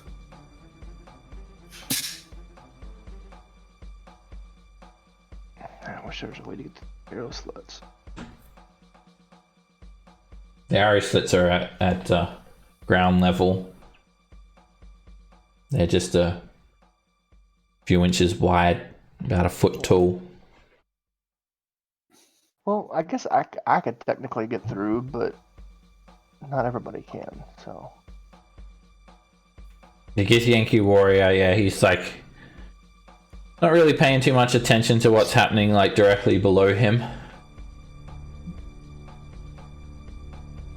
Okay, so we can try to... Let's try to sneak underneath him.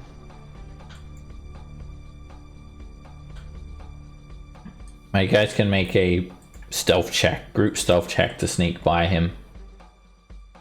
Disadvantage for mine. Wow. Roll a 7. You guys hug the curtain wall. And you slip right by him without him noticing you. Oh, wow. You hear him chuckling. Oh! Whoop.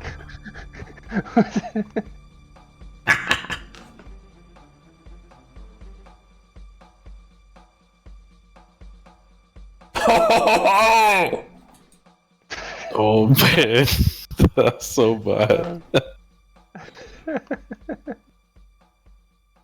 Alright, you come around the outside here. There's just like some like old vegetation here. It sort of looks like this sort of leads to the Glath district a little bit. The Glath district is you guys haven't been there, but it's the farm district where they grow food for the Githyanki warriors to eat when they're on the material plane. As you come around to the side here, basically like off to your left, it just like sort of it just falls off like a couple of 100 feet and just like falling off into the astral plane. But there is an unattended wall here. How tall is the wall? It's 20 feet high. There's not a whole lot of handholds. If you have some sort of rope or something, it would be pretty easy to scale. Got a rope. I have a grappling hook. I have a grappling hook and rope, Ah, well. but I'll need some help climbing. Well, let's get that grappling hook set, and we'll take it from there. Alright, you can just like throw the grappling hook up and you don't need any ability check to climb up. Cool. Alright, you guys climb up and who's going first? I'll go first. Alright, you climb up and you cautiously peer over the edge and you see a courtyard area. There is a heavy portcullis blocking passage to the north, and as far as you can see, the courtyard is also not patrolled, Rin. Oh, let me move you a little bit more. It looks clear, but you can see. Make a perception check, actually.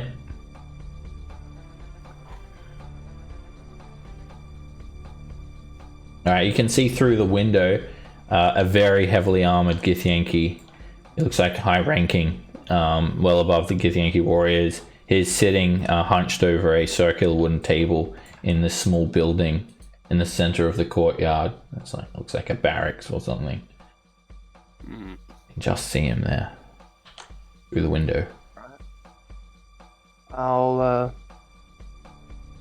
fully step up here, kind of peer back over the side. Well, the walkway is clear for now. Let's hurry. I'll go next then. Alright, you guys climb in. Take up the rope behind us. Yeah, grab my grappling hook. Alright, you pull the rope up. You see, alright, you guys will also need to make stealth checks again now. Okay. I figured. Disadvantage. The sergeant in here, he doesn't look like he's like, you know, he looks like he's focused on what was on the table. You guys stay very low, try to stay out of his line of sight. He hasn't noticed you. Yeah. Did stay kinda Bendellan low and say- up towards the edge of the wall here? There are two Did doors at the end of the wall. There's one door towards the north here and one door towards the south. Well, let's go to the door to the north. Probably it's a gatehouse of some sort, and we can open this portcullis and get the hell out of here. Where did Bendellan said that he was going to be? At the astral shipyards. Which is through here, I would assume. Yeah. This is like a checkpoint. Alright, I'll quietly open this door. The door, If it's not locked. it does not open. It doesn't seem locked, but rather barred. Shit. Sorry, it is actually also locked. Sorry, it's locked, not barred. It's barred, but it's barred from your side. Any Okay. with lockpicks too? I am not. That's usually my brother. I don't know where he is. Do you have the lockpicks tools with you? I do not.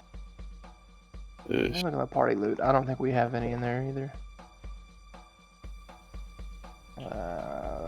We do not. If you are not proficient in thieves' tools, you wouldn't be able to pick this lock. Looks pretty pretty intricate. I can become proficient in anything with the Channel Divinity. I'm proficient, but I don't have thieves' tools. Crazy. Well, the portcullis. But if we don't have it, can I use it? The portcullis, I'm assuming it's it's made of some sort of metal, crisscrossed. Yeah. How big are the? They're small. They're just like an inch square. So, the building the warrior is in, multiple windows looking out on this area. Yeah, you see 2 windows and a door set into the wall. If I had to guess, we gotta take out that git in that room. Colors. Or, I don't know how strong Tarkan is, but he might be able to lift it up the gate enough for us to get through. Yeah, How big is the gate? Like, big enough? I mean, too big for Tarkan to muscle it up? I mean, it would be really heavy, but possible to open. It's like 10 foot. I'm going to look at the 10 gate foot high. from here.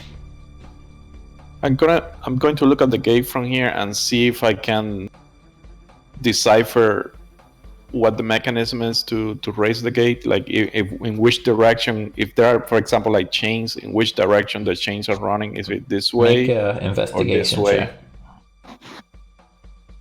Gonna give myself guidance for this.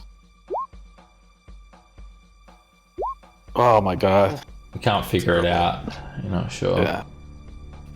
Well, I say let's get the grappling hook back out, and we'll lower ourselves down into the courtyard area. So we're not getting Yeah, in and this 2 of us door. could also try to open the portcullis as well. Yeah. And then we can, let's give it a go. This is a 20-foot drop, by the way. Yeah, so that's why I say use the grappling hook, like, Yeah. and rope down. Okay. All right. You guys grapple down, and while you're doing that, I'll need another stealth check from everyone. You're dangerously close. 15. Oh, man. Doing You guys good. grapple down, Check that try not to make much noise, and does not look like the sergeant has been alerted. Yet. I'm talking. I'll try to help you. Alright, an athletics check can be used to try and lift the door, and Rin will help to give you advantage. I'm gonna use guidance on him. Alright, you lift it up, Tarkin, and it makes a fair bit of noise. It's very, very heavy. If you let go, it's going to snap shut. As this is happening, you alert the Githyanki sergeant, who sort of opens the door, and you've got a gap wide enough for people to slip under. He sort of steps outside, and he looks at you all. The hell is going on here?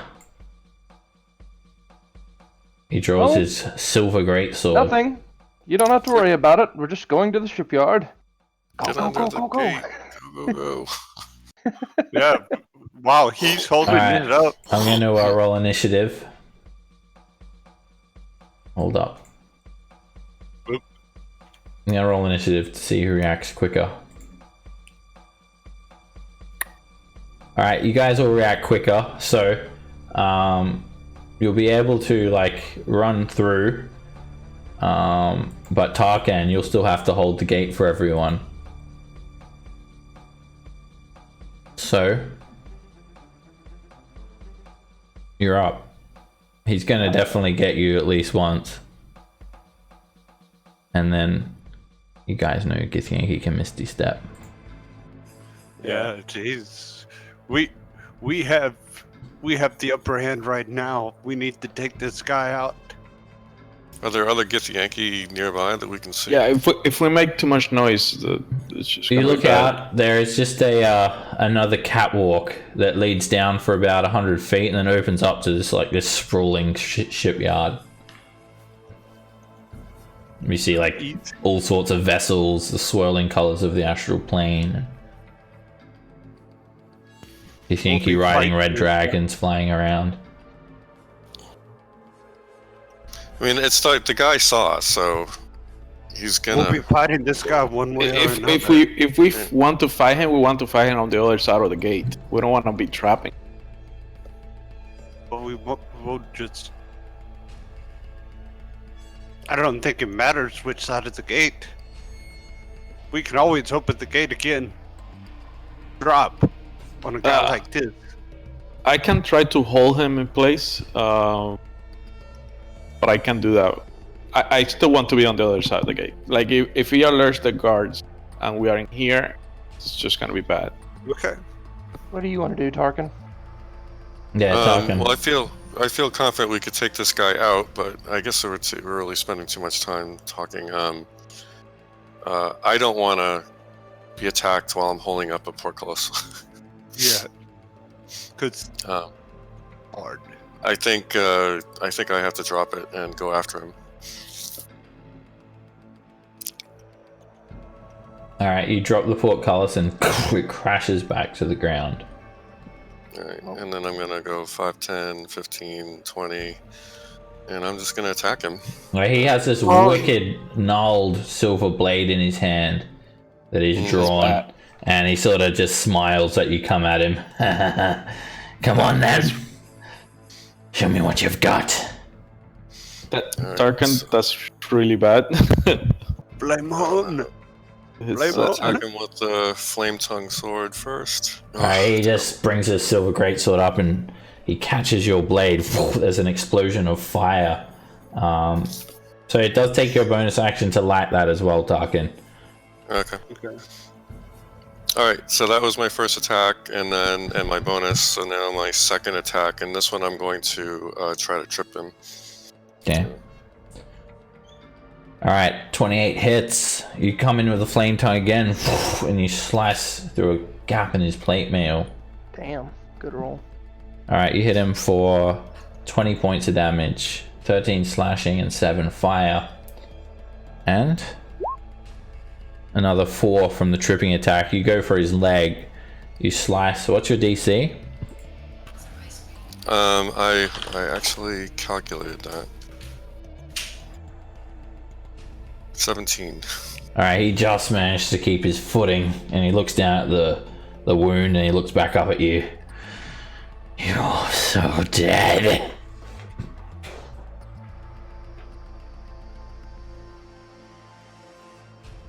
And that's the end of my turn. Rin. Well, Ren's definitely not holding this gate open. There's no way without Tarkin.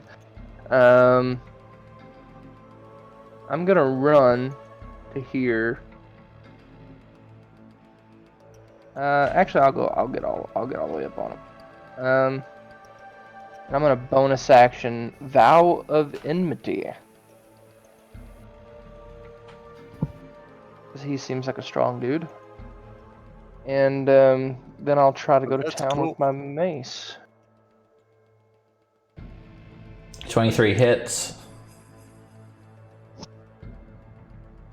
Alright, you whack him for 6 bludgeoning damage, finding a gap in his defense. Alright, and then I'll try that again. 24. 24 hits. And I'll put a first level smite on that. Alright, you hit him for 13 points of damage. And he's very tough. Just staggers a little bit. He's like yelling out, "Men, get here now!" Oh shit. Put it. Nothing. Silent spell would have been awesome. Can I command him to grovel? Alright, he'll make a wisdom saving throw. And Fail. He fails. On his turn, he will fall prone and end his turn. Gonna stick. Auric. Okay. I am going to quicken haste Tarkin. And then I'm going to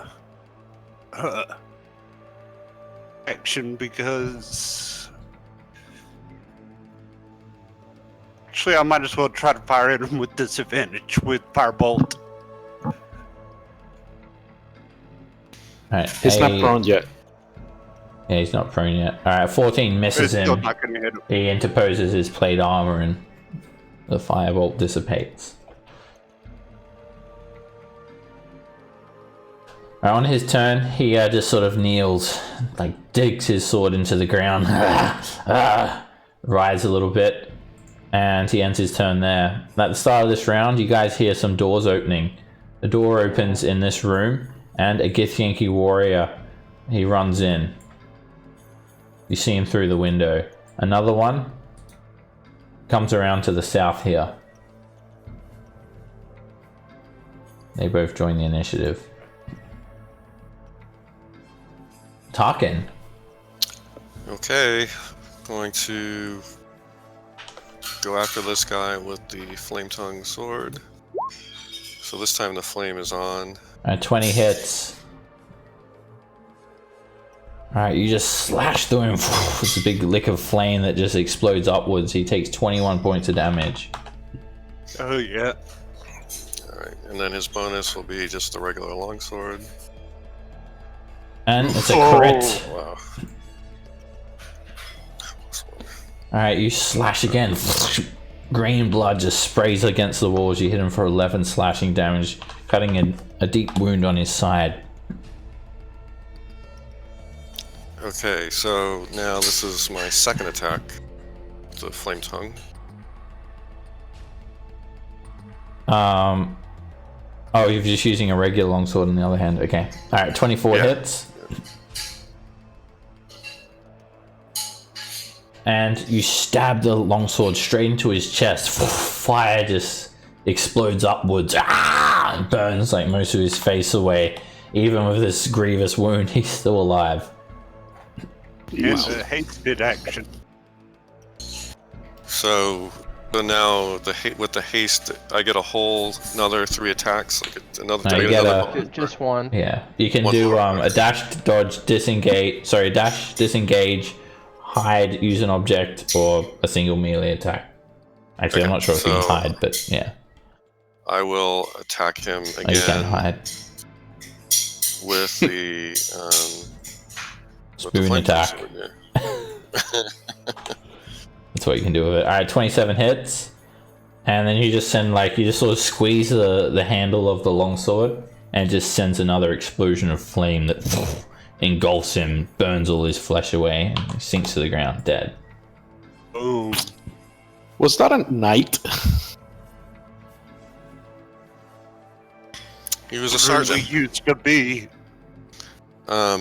He's he looked like All right, the and then sergeant.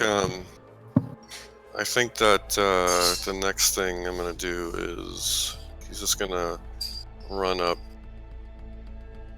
and just get in this guy's face.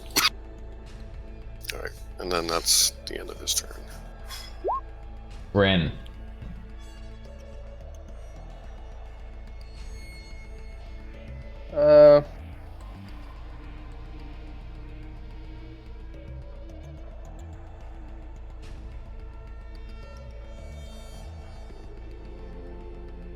Yeah, I'll just let the other guy come outside. I'm not gonna try to go inside after him. Be a little silly. I'll come down here. Not by Tarkin. Mace of Disruption. 24 hits. Alright, you slam the mace into him for 8 bludgeoning damage. Again. And 25 hits. Whack him in the ribs for another 7 bludgeoning. And I'll try to roundhouse kick him. 23 is a hit. Damn. You jump up and whoosh, roundhouse kick him across the face for 7 bludgeoning. Alright, and that's gonna be it. Nothing special. That's it. Mathan. Okay. I am going to step in the door, blocking the other guys from coming in, and command this one as well to grovel, same way. Alright, he shrugs off the magic and looks at you. Grovel, you will die first. What you've done to our sergeant. Okay. Killed him. And he misty steps. Right next to you, Mathan. As he comes out of the silvery mist, he's going to swing at you with his greatsword. Ah! And a 15 misses. He brings the sword around again, and he hits for 17 damage. Ouch. Damages. There's an explosion of psychic energy reeling from his blade. And he moves back and ends his turn there. Auric.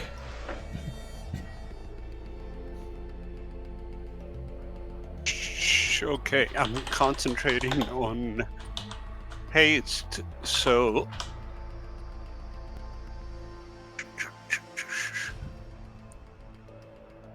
you cast magic missiles at 3rd level. As he runs up, magic missiles explode from your hand and 5 of them slam into him for 15 force damage. You hear bones breaking and cracking. Coughs blood up on the ground. Alright, this Githyanki warrior, he puts his elbow through this window and smashes it. And then he moves around here and he like grabs the sergeant and administers him a potion. Oh shit. The sergeant opens his eyes.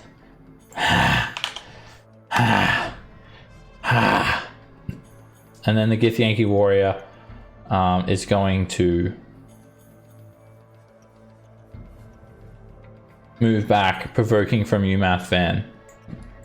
No weapon. And then he misty steps through the window over towards Auric. Alright, you look down, Mathan, next to you. The sergeant opens his eyes up and he just sort of like jumps to his feet. I think I'm dead.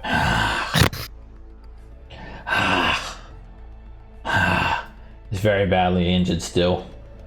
He draws his silver greatsword and he calls you out, Mathan.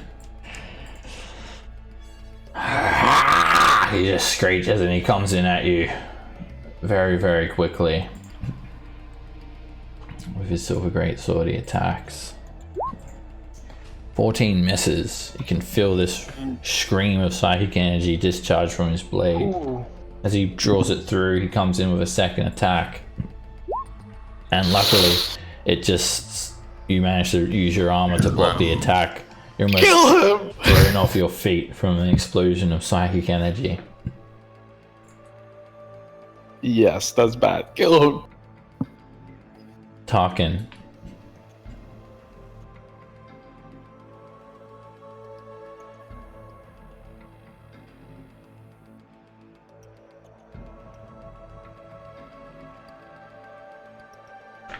Are you there, Tarkin?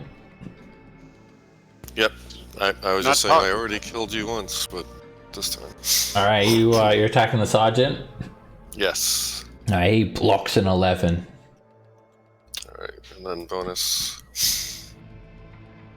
He parries off a 12 with these. What's Little going on? puffs Alright. of flame are just exploding in the air from the contact with the blades. Alright, second attack. 15 is blocked. You just slam the blade into his crossguard. Wow. Alright, and then a hasted attack. An 18 hits. Alright. And you slice him for 13 damage. He still barely stands. What? Seriously injured though. Wow. Green blood is just riveting down through the gaps of his armor. I have to do better than that. I'm gonna action surge then. Is it too late, or can I do that now still? Yeah, you do it whenever you want. Alright, I'm gonna action surge then and attack him again. Alright, with a burst of energy, you lunge at him. He hits a 12 away. Unbelievable, this guy. And I think that's it, right? You get one more. No. Yeah, You you've got get- another. he's- Oh, You've got really? another attack. This is a full action rather than. Yeah, you get a. Alright, one more attempt, just swinging And swinging 25 swinging. hits. Dear Lord. And like 6 this time you attacks. shoved the longsword just straight through his mouth. And his whole head just catches on fire. Ah! And he just screeches and falls down to the ground. You don't think there's anywhere left to put a healing potion in now. Man, oh man. Alright, alright, I'm gonna actually move here. Try to be to present myself as an option for the guy on Oric. And that will be my turn. Rin. You run up to the Gith. He blocks a 10. He hits a 16 away as well. I'm not trying to jab him. And 19 hits. Jab him in the face. I throw a smite on it, try to melt it. And you do, just like put your whole hand through his face. And his face just melts around your radiant hand. These damn Gith. I'm so tired of them.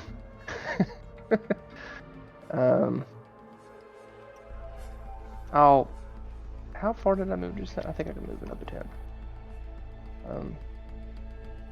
Yep. That's it. Mathan. Okay. Gonna look at this guy. Cast a spell, which is whole person. Alrighty. These spectral bands start to form around the Githyanki warrior. Oh my But god! He resists and the bands snap. Eesh. You'll never make it out of here alive! Rin looks at the other two Gith Okay. dead on the ground. Back to him. You sure about that? Oric. I disengage. I'm gonna let the two. Let's take this guy out.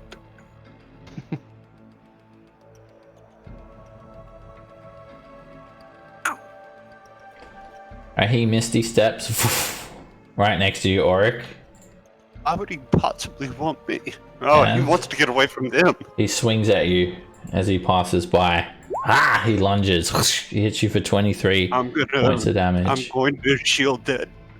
Alrighty. You throw up a shield, and the blade bounces off. Okay. And he'll take a second I'm gonna have attack. to-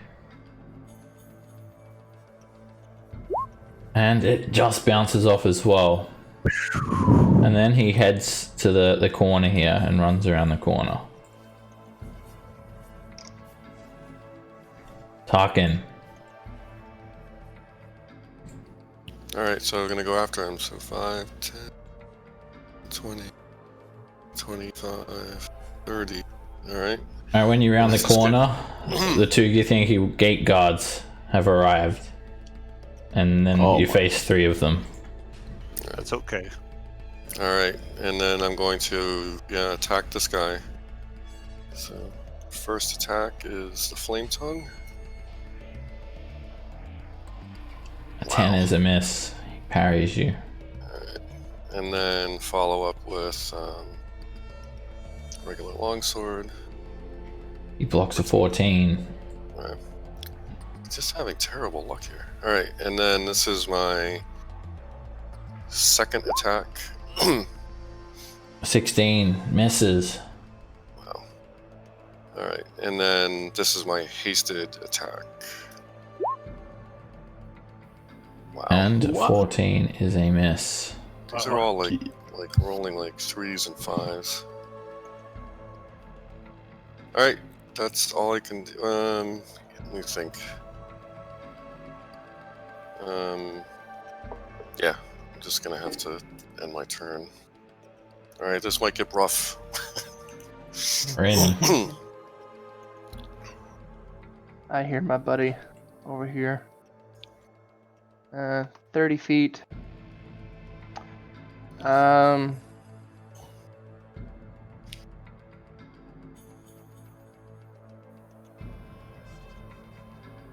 And I will...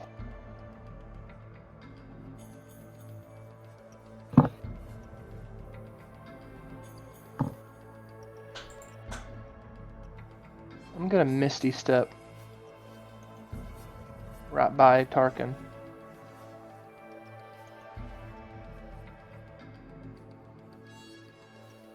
And then I will try to hit him with a Mace of Disruption. Nope. He blocks a 9. He blocks a 12. Fighting fiercely. Man, that's this guy has not had anything over a 7 rolled against him. What the hell? Yeah. It's rough. Yeah, that's all I got. Math fan. Alright, let's see what we're facing. Wow. They're all full health. Yep.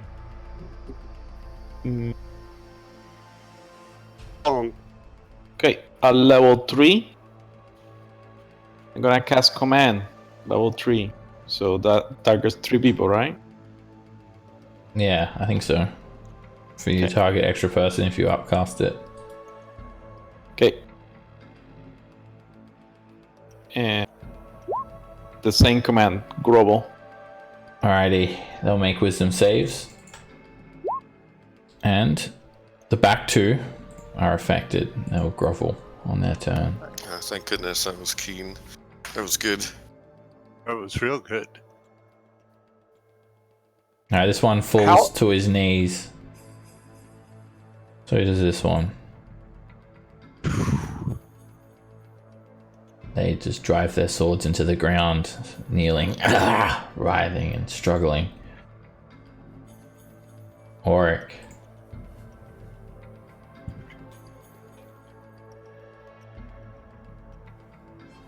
Let's see. Hit this guy at least once.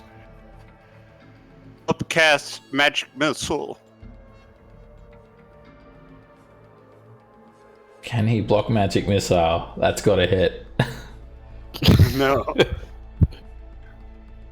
Alright, what? So that's What level? 20. Use the first level 20. slot. No. Third.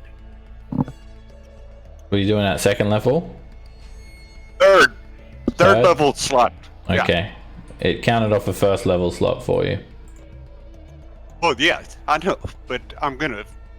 It has been. Alright. It hits him for 20 points of force damage. They swirl around and they slam into him.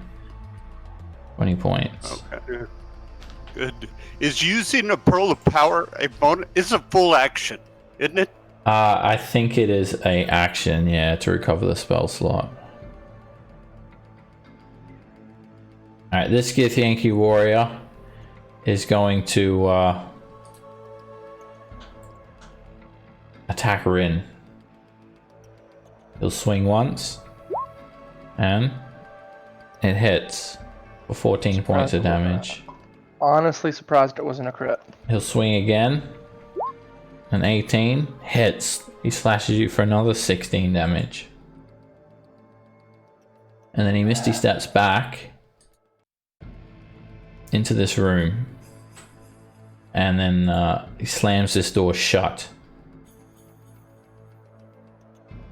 Whoops. Slams that door shut. and he moves. Oh boy.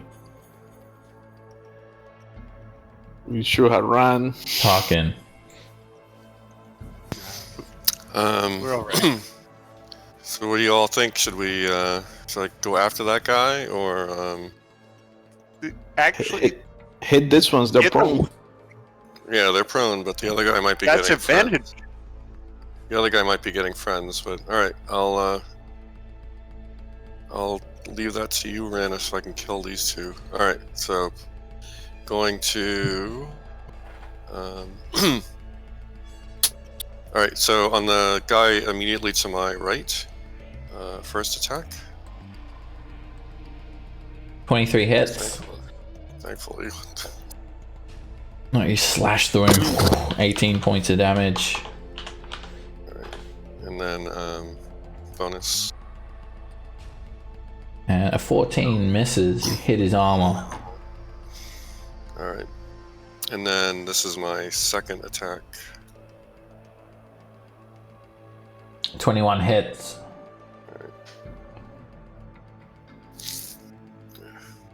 Oops, sorry.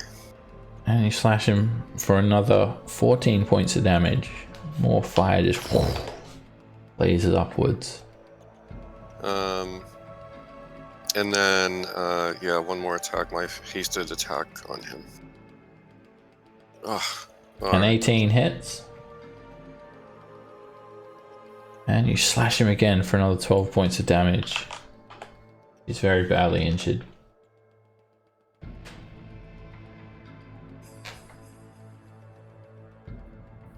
Rin.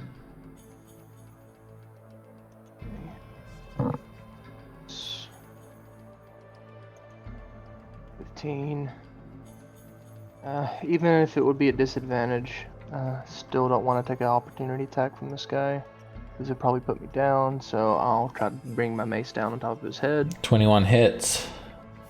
You just hear a loud crunch as he hits the ground face first.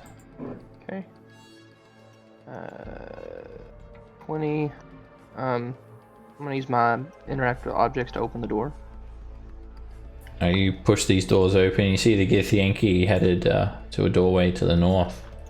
Looks like he's going around to flank. Alright, I'm not gonna move anymore. I'll call out to Math Van and Auric to be prepared, and then I'm gonna... Let's see, I've got... it's 25 right there. Well, I'm not gonna be able to get close enough anyway. I'm gonna throw a dart at disadvantage on this guy because he's gonna be just outside the range. Okay. Man, I wish the range of darts was just a little better. You would think that they'd be better than a dagger, but Here comes a double crit. no. It Unfortunately, no. there is a dartboard on the wall there, and it hits the dartboard. You get a bullseye. Ah, how about that? The Githyanki looks at you. Impressive. I know. That fan. Okay. I know how much this guy likes the floor. So I am going to command him again to Alright. grovel. He'll do a wisdom save. Ah, shit. He shakes his head. No. No groveling. Eesh. Gonna step in front of Auric and protect him a little bit. Alright, he stands up and he takes his greatsword, he holds it above his head, and he swings. Right before he swings, he disappears, and that swing goes to Math Van as he misty steps. Ah! 19 is a miss. Thank God for that cloak of protection, guys. And then he looks at you, Auric. Perfect.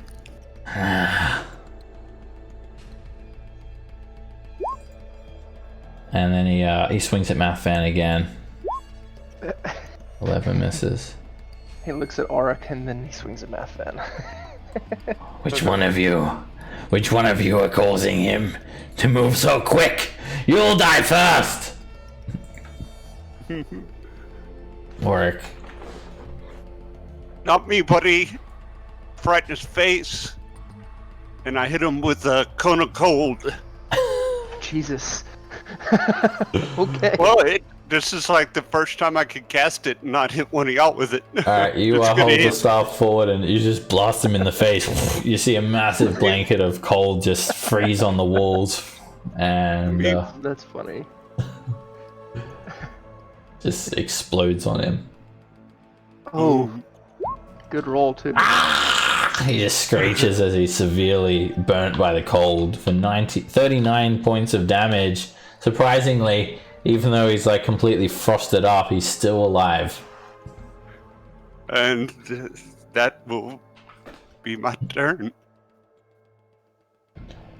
Alright, this Githyanki warrior moves in and he smashes out this window and he misty steps through it behind you guys, and he comes in at Auric. A 9 misses. He swings again, and that hits for 20 points of damage, slashing you unexpectedly from behind. Okay. Man, they really want to kill me. Ben. Yeah. Pretty sure they really want to kill everyone. Oh yeah, yeah. They do, they do. Alright, 5, 10, 15, 20. And then, attack with the flame sword first. He quickly brings up his blade and parries a 16 off. Miss. Incredible. Alright. And then follow up with the regular longsword. 28 hits him. And you slash him for 11 damage. And then second attack will be with the flame tongue. 24 hits. And you just stab the flame tongue straight through his side. Fire just explodes upwards and engulfs him. And he sinks to the ground, burning dead. You still have your hasted, right? Yeah, can I stand right here, or is that? Yeah. Or do I need? There's enough I room could there. actually, I could just. I don't need to. I could just go here. Just look weird. Okay, and then I'll do my. I guess my final. Tarkin's all about that style. Doesn't want to look weird next to the wall. That's right. And 25 hits, you just whip around like lightning quick.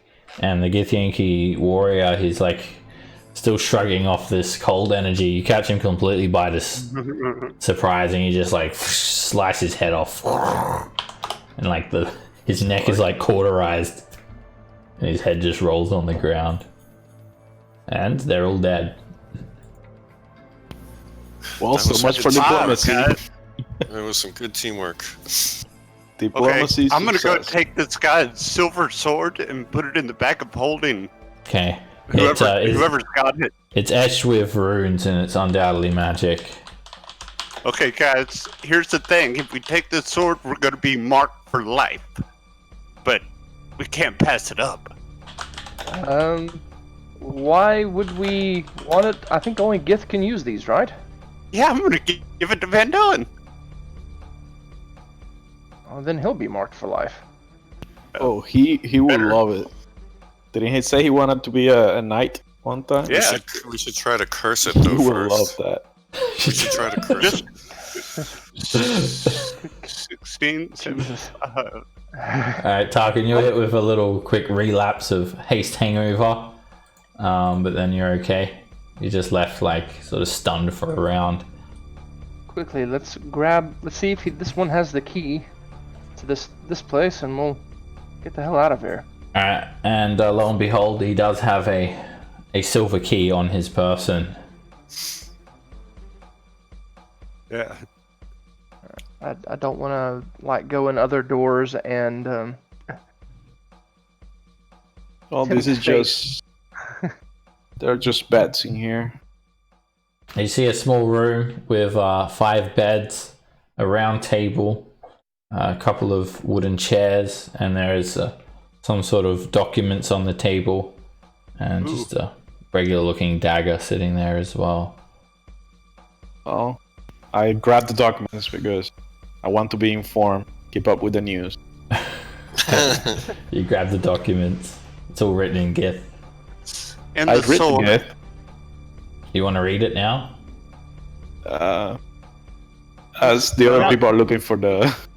You can I take say let's grapple up to here. Get one person to go through. a quick glance, Math Fan. It just talks about, it's less like a roster of like Githyanki warriors' names and who should be posted at what time and whatnot. I Prophet count the names. really quick.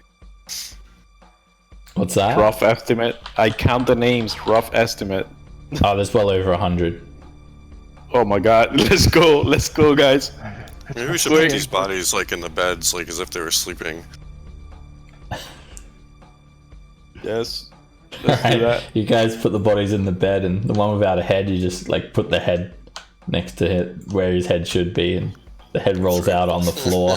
You have to pick it up and do it again. Just like sort of stick it there. Very macabre. It's uncanny.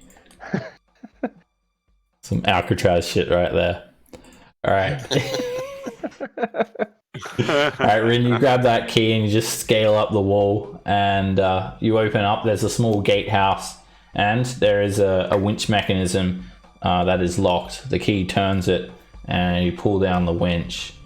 The gate snaps open, and then there's like 100-foot sort of passage through the catwalk, and at the end of that catwalk you just see a sprawling sort of, it looks like a dock basically. There are like dozens of buildings. You see all these mystical colors of the astral plane, and you see just like all sorts of planet travelers. There are a couple of Gith walking along this boardwalk, and it seems to split off into like 4 different ways, like 4 different sort of paths of these docks running into the different various parts of the astral plane, or the astral shipyards, I should say. They all, like, one is as good as any. So you can pick like one of the 4 docks to walk down, and you guys are like in the astral shipyard now. You've made it through here.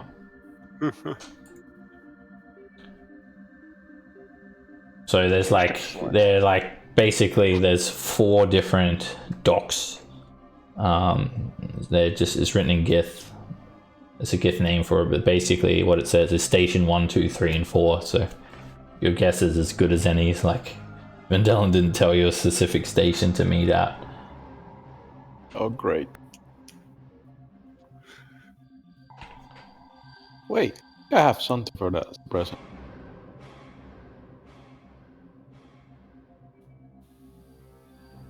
I have a paper bird from a long time ago. Let's see. Can I send him a message? Okay, you as you look out, you see Gith, like those hippopotamus-headed creatures, sort of just patrolling up and down. There is like 20 or so Githyanki just like patrolling up and down and boarding ships and unloading things. You see a Githyanki knight riding around on the back of a fully grown red dragon, swooping around, and there are all manner of ships flying around. And then you guys just sort of duck off to the side as to not be like detected. It's a pretty hustle and bustle place, and you quickly write on the paper bird a message to Vendellen.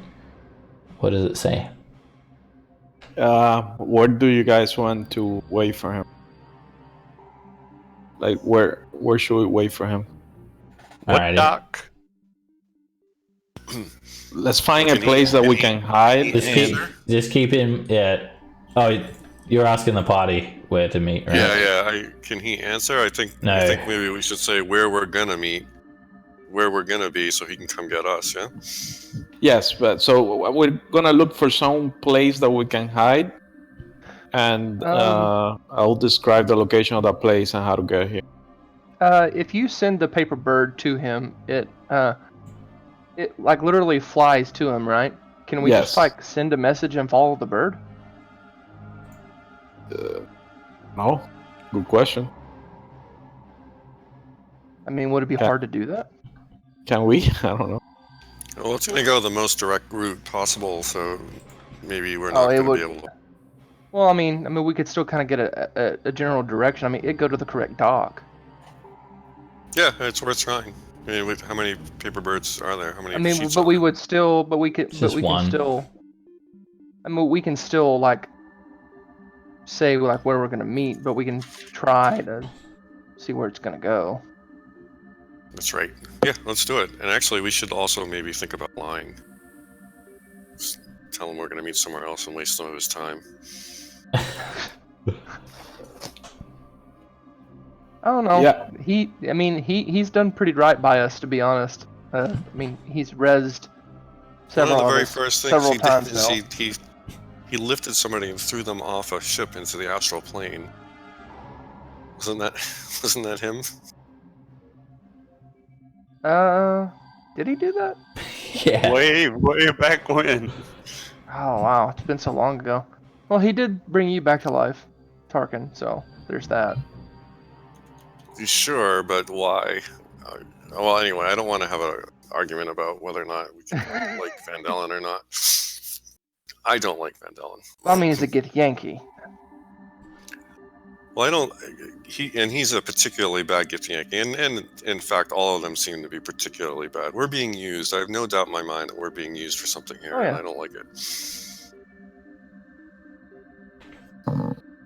All right. So, do you want to let this paper bird go?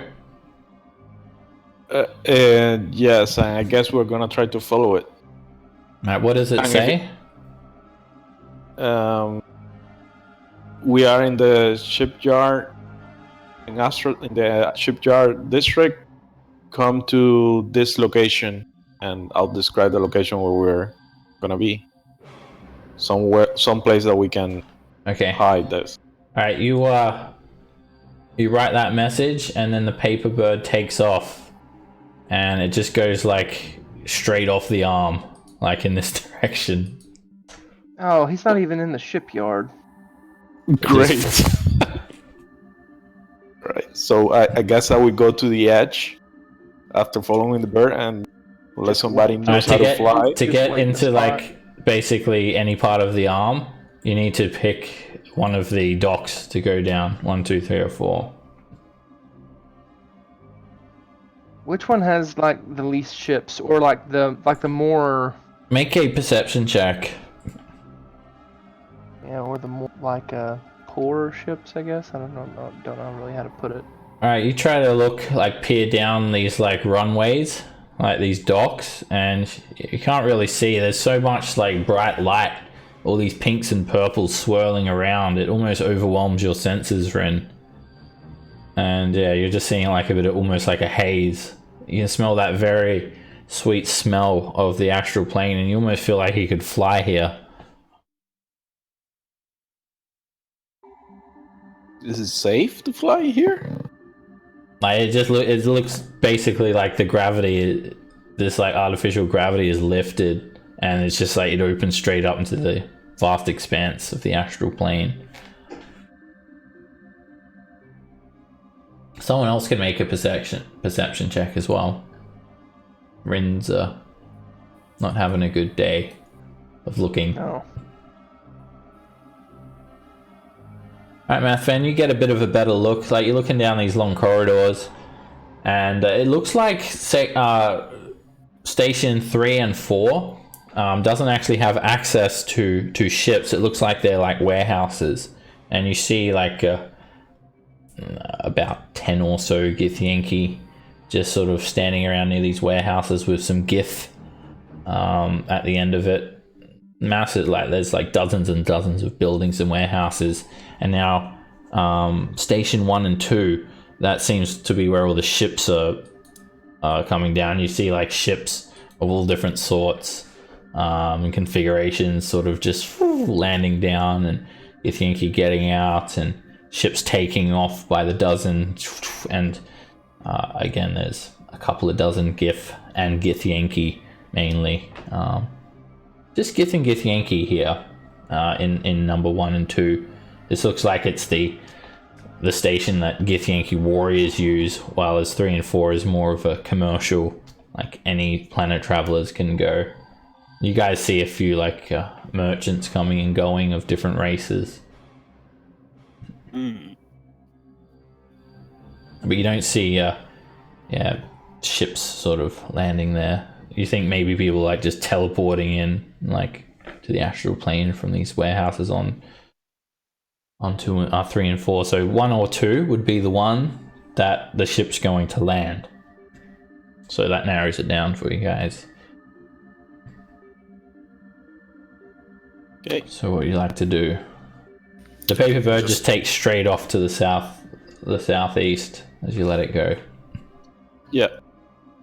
So I guess we have to wait now because he's gonna go to the place that we describe in the paper bear. Okay. You guys just want to wait.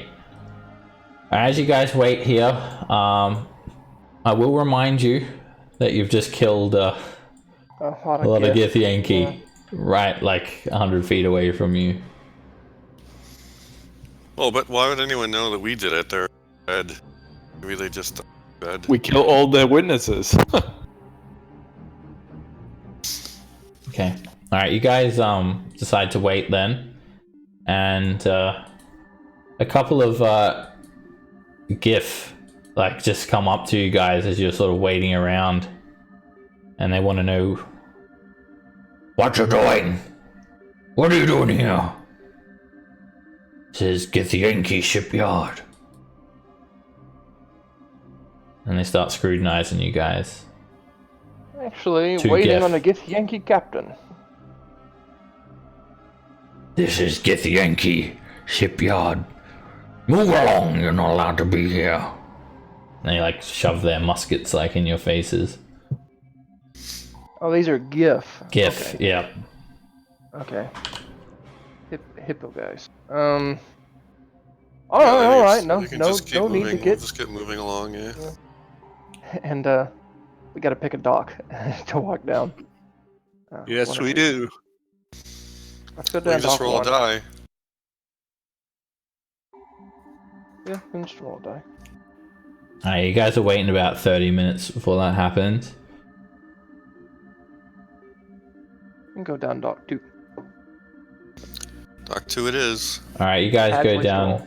dock 2, and this is also a Githyanki only dock from what you've seen. So is 1 as well? Like. Yep. Alright, you guys start heading down, and you just see like multiple Githyanki, multiple Gith, as you're making your way down this dock. You can see all sorts of ships docking in, all the colors of the astral plane, and a lot of Githyanki. Yeah, that's a lot.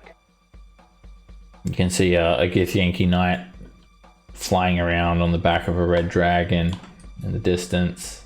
Everything Maybe is we brightly should've- lit with the swells of the astral plane.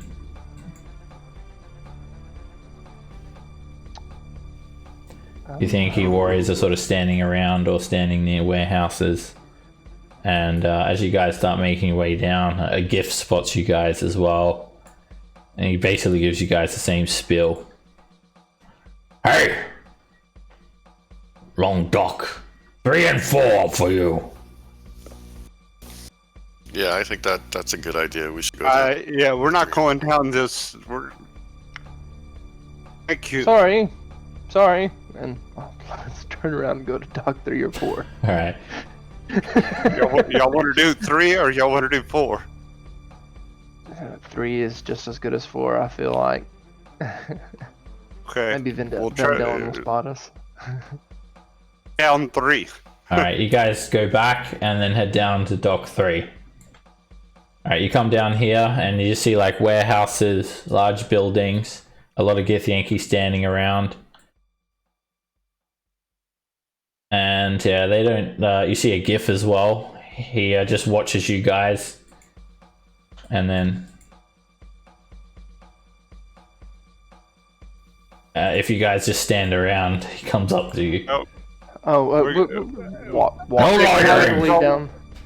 Yep. Went to the wrong Understandable. place.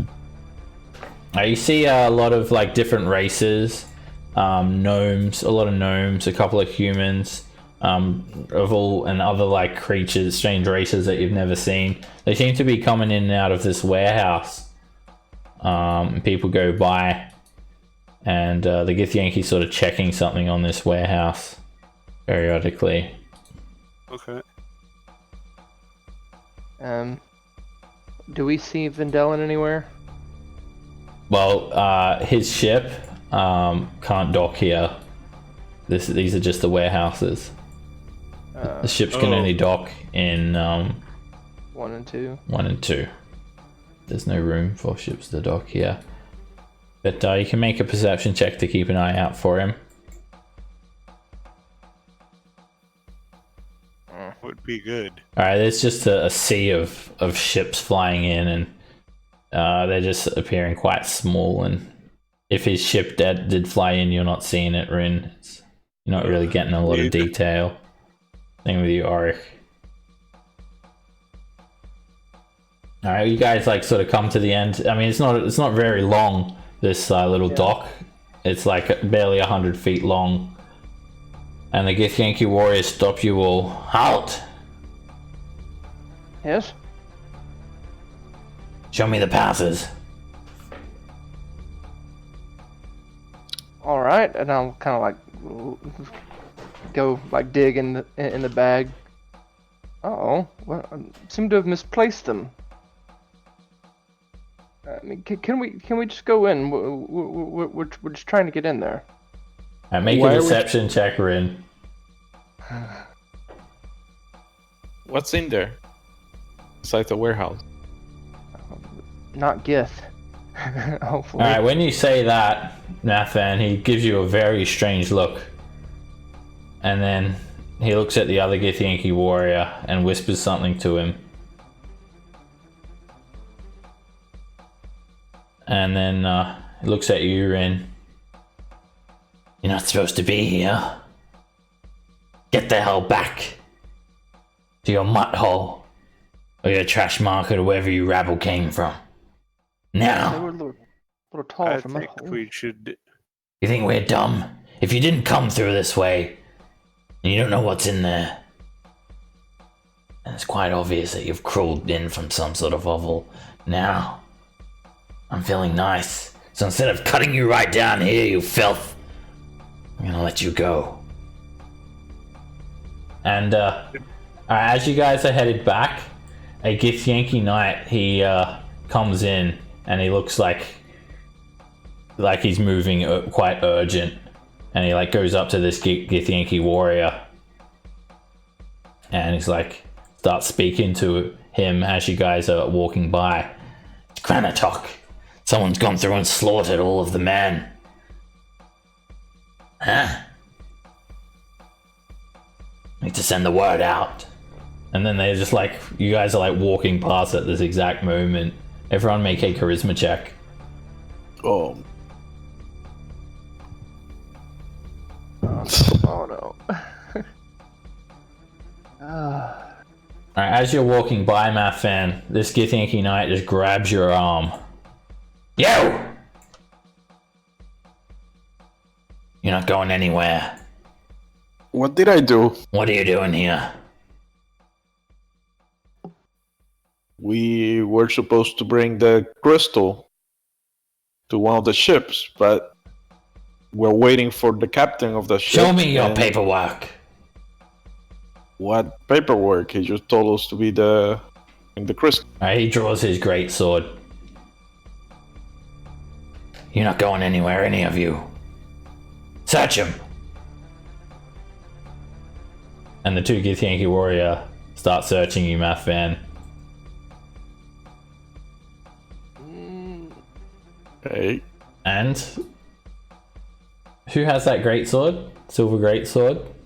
It's in Oh the my bag of God. holding. You've got it, Rin? Yeah. Alright, they sort of pat you down, Math Fan, and they go through searching everyone. The GIF is like sort of trying to block any sort of escape. You can see he's got his musket pointed. The two Githyanki warriors guarding the warehouse are preventing anyone from going in or out. And then the Githyanki warriors they just keep on patting everyone down. They pat down Auric, they pat down Tarkin, they go through your bag, they just like drop your belongings out on the ground. And then they come to Rin and they like grab your bag of holding. What do you do? Open it up. Yeah, it's I don't It's know. empty. Don't know why I should have to open it up. I don't have anything in there. Make a deception Look at- check, Rin. Don't look at me. Don't I mean, I have you such can an show honest? 'em. Don't I have such an honest face?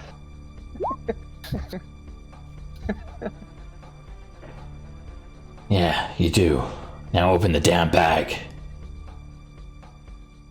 We've told you to open it. What are you hiding?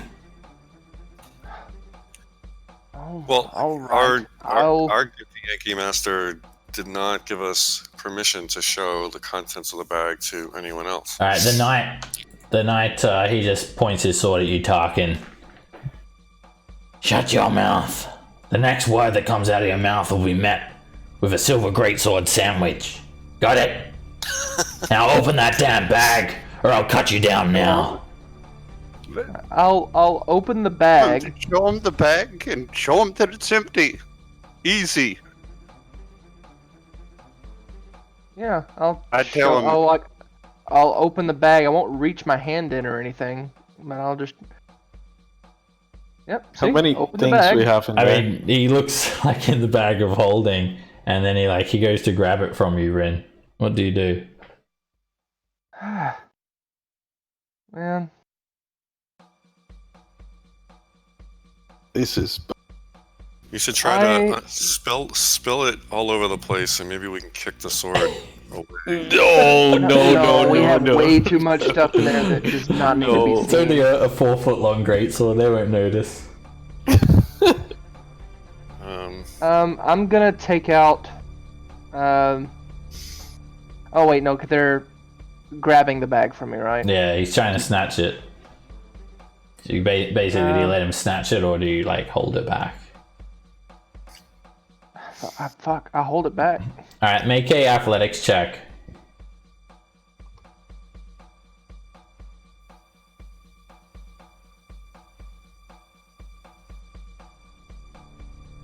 Oh. Alright, he snatches it from you. And then you trying to resist, like, is noted by the Githyanki as well. And this Githyanki knight, like, comes straight up to you, Rin.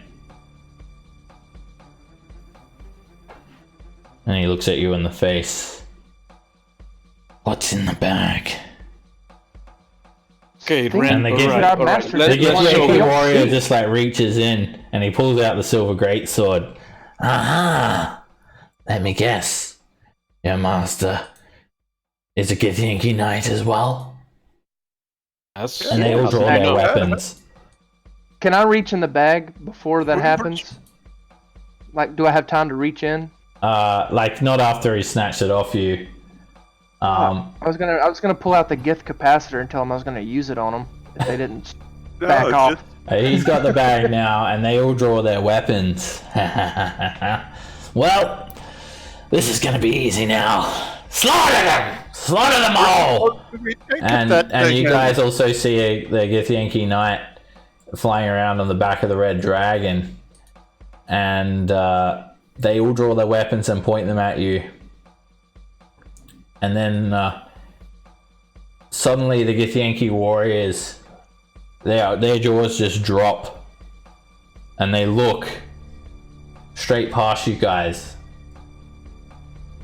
And hovering above the astral shipyards is a Mind Flayer colony ship. Yes! They saved us again! And that's where we'll end today's session. Oh my god. So, Awesome. question about leveling up. Would we do that after a long rest? Yeah, it'll be next session. Keep in mind what you want to do when you level up. Like maybe look into it so when we do level up, it's quick. But yeah, it'll have to be like next session. Okay, I figured that would be the case. I was just curious. I'm taking a yeah, second level of Nice monk. pirate flag. Level 7, there's nothing really to do for me. Yeah, neither. Well, Hell yeah. I'm taking a second level of monk, so. Should be level 8, mobility. right? What level are you guys?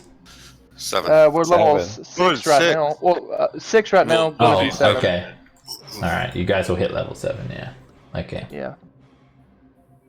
Alrighty, Congrats. we'll leave it there for today, and we'll see what happens with this Mind Flayer colony next week. Thank you guys all very much, and I'll see you then.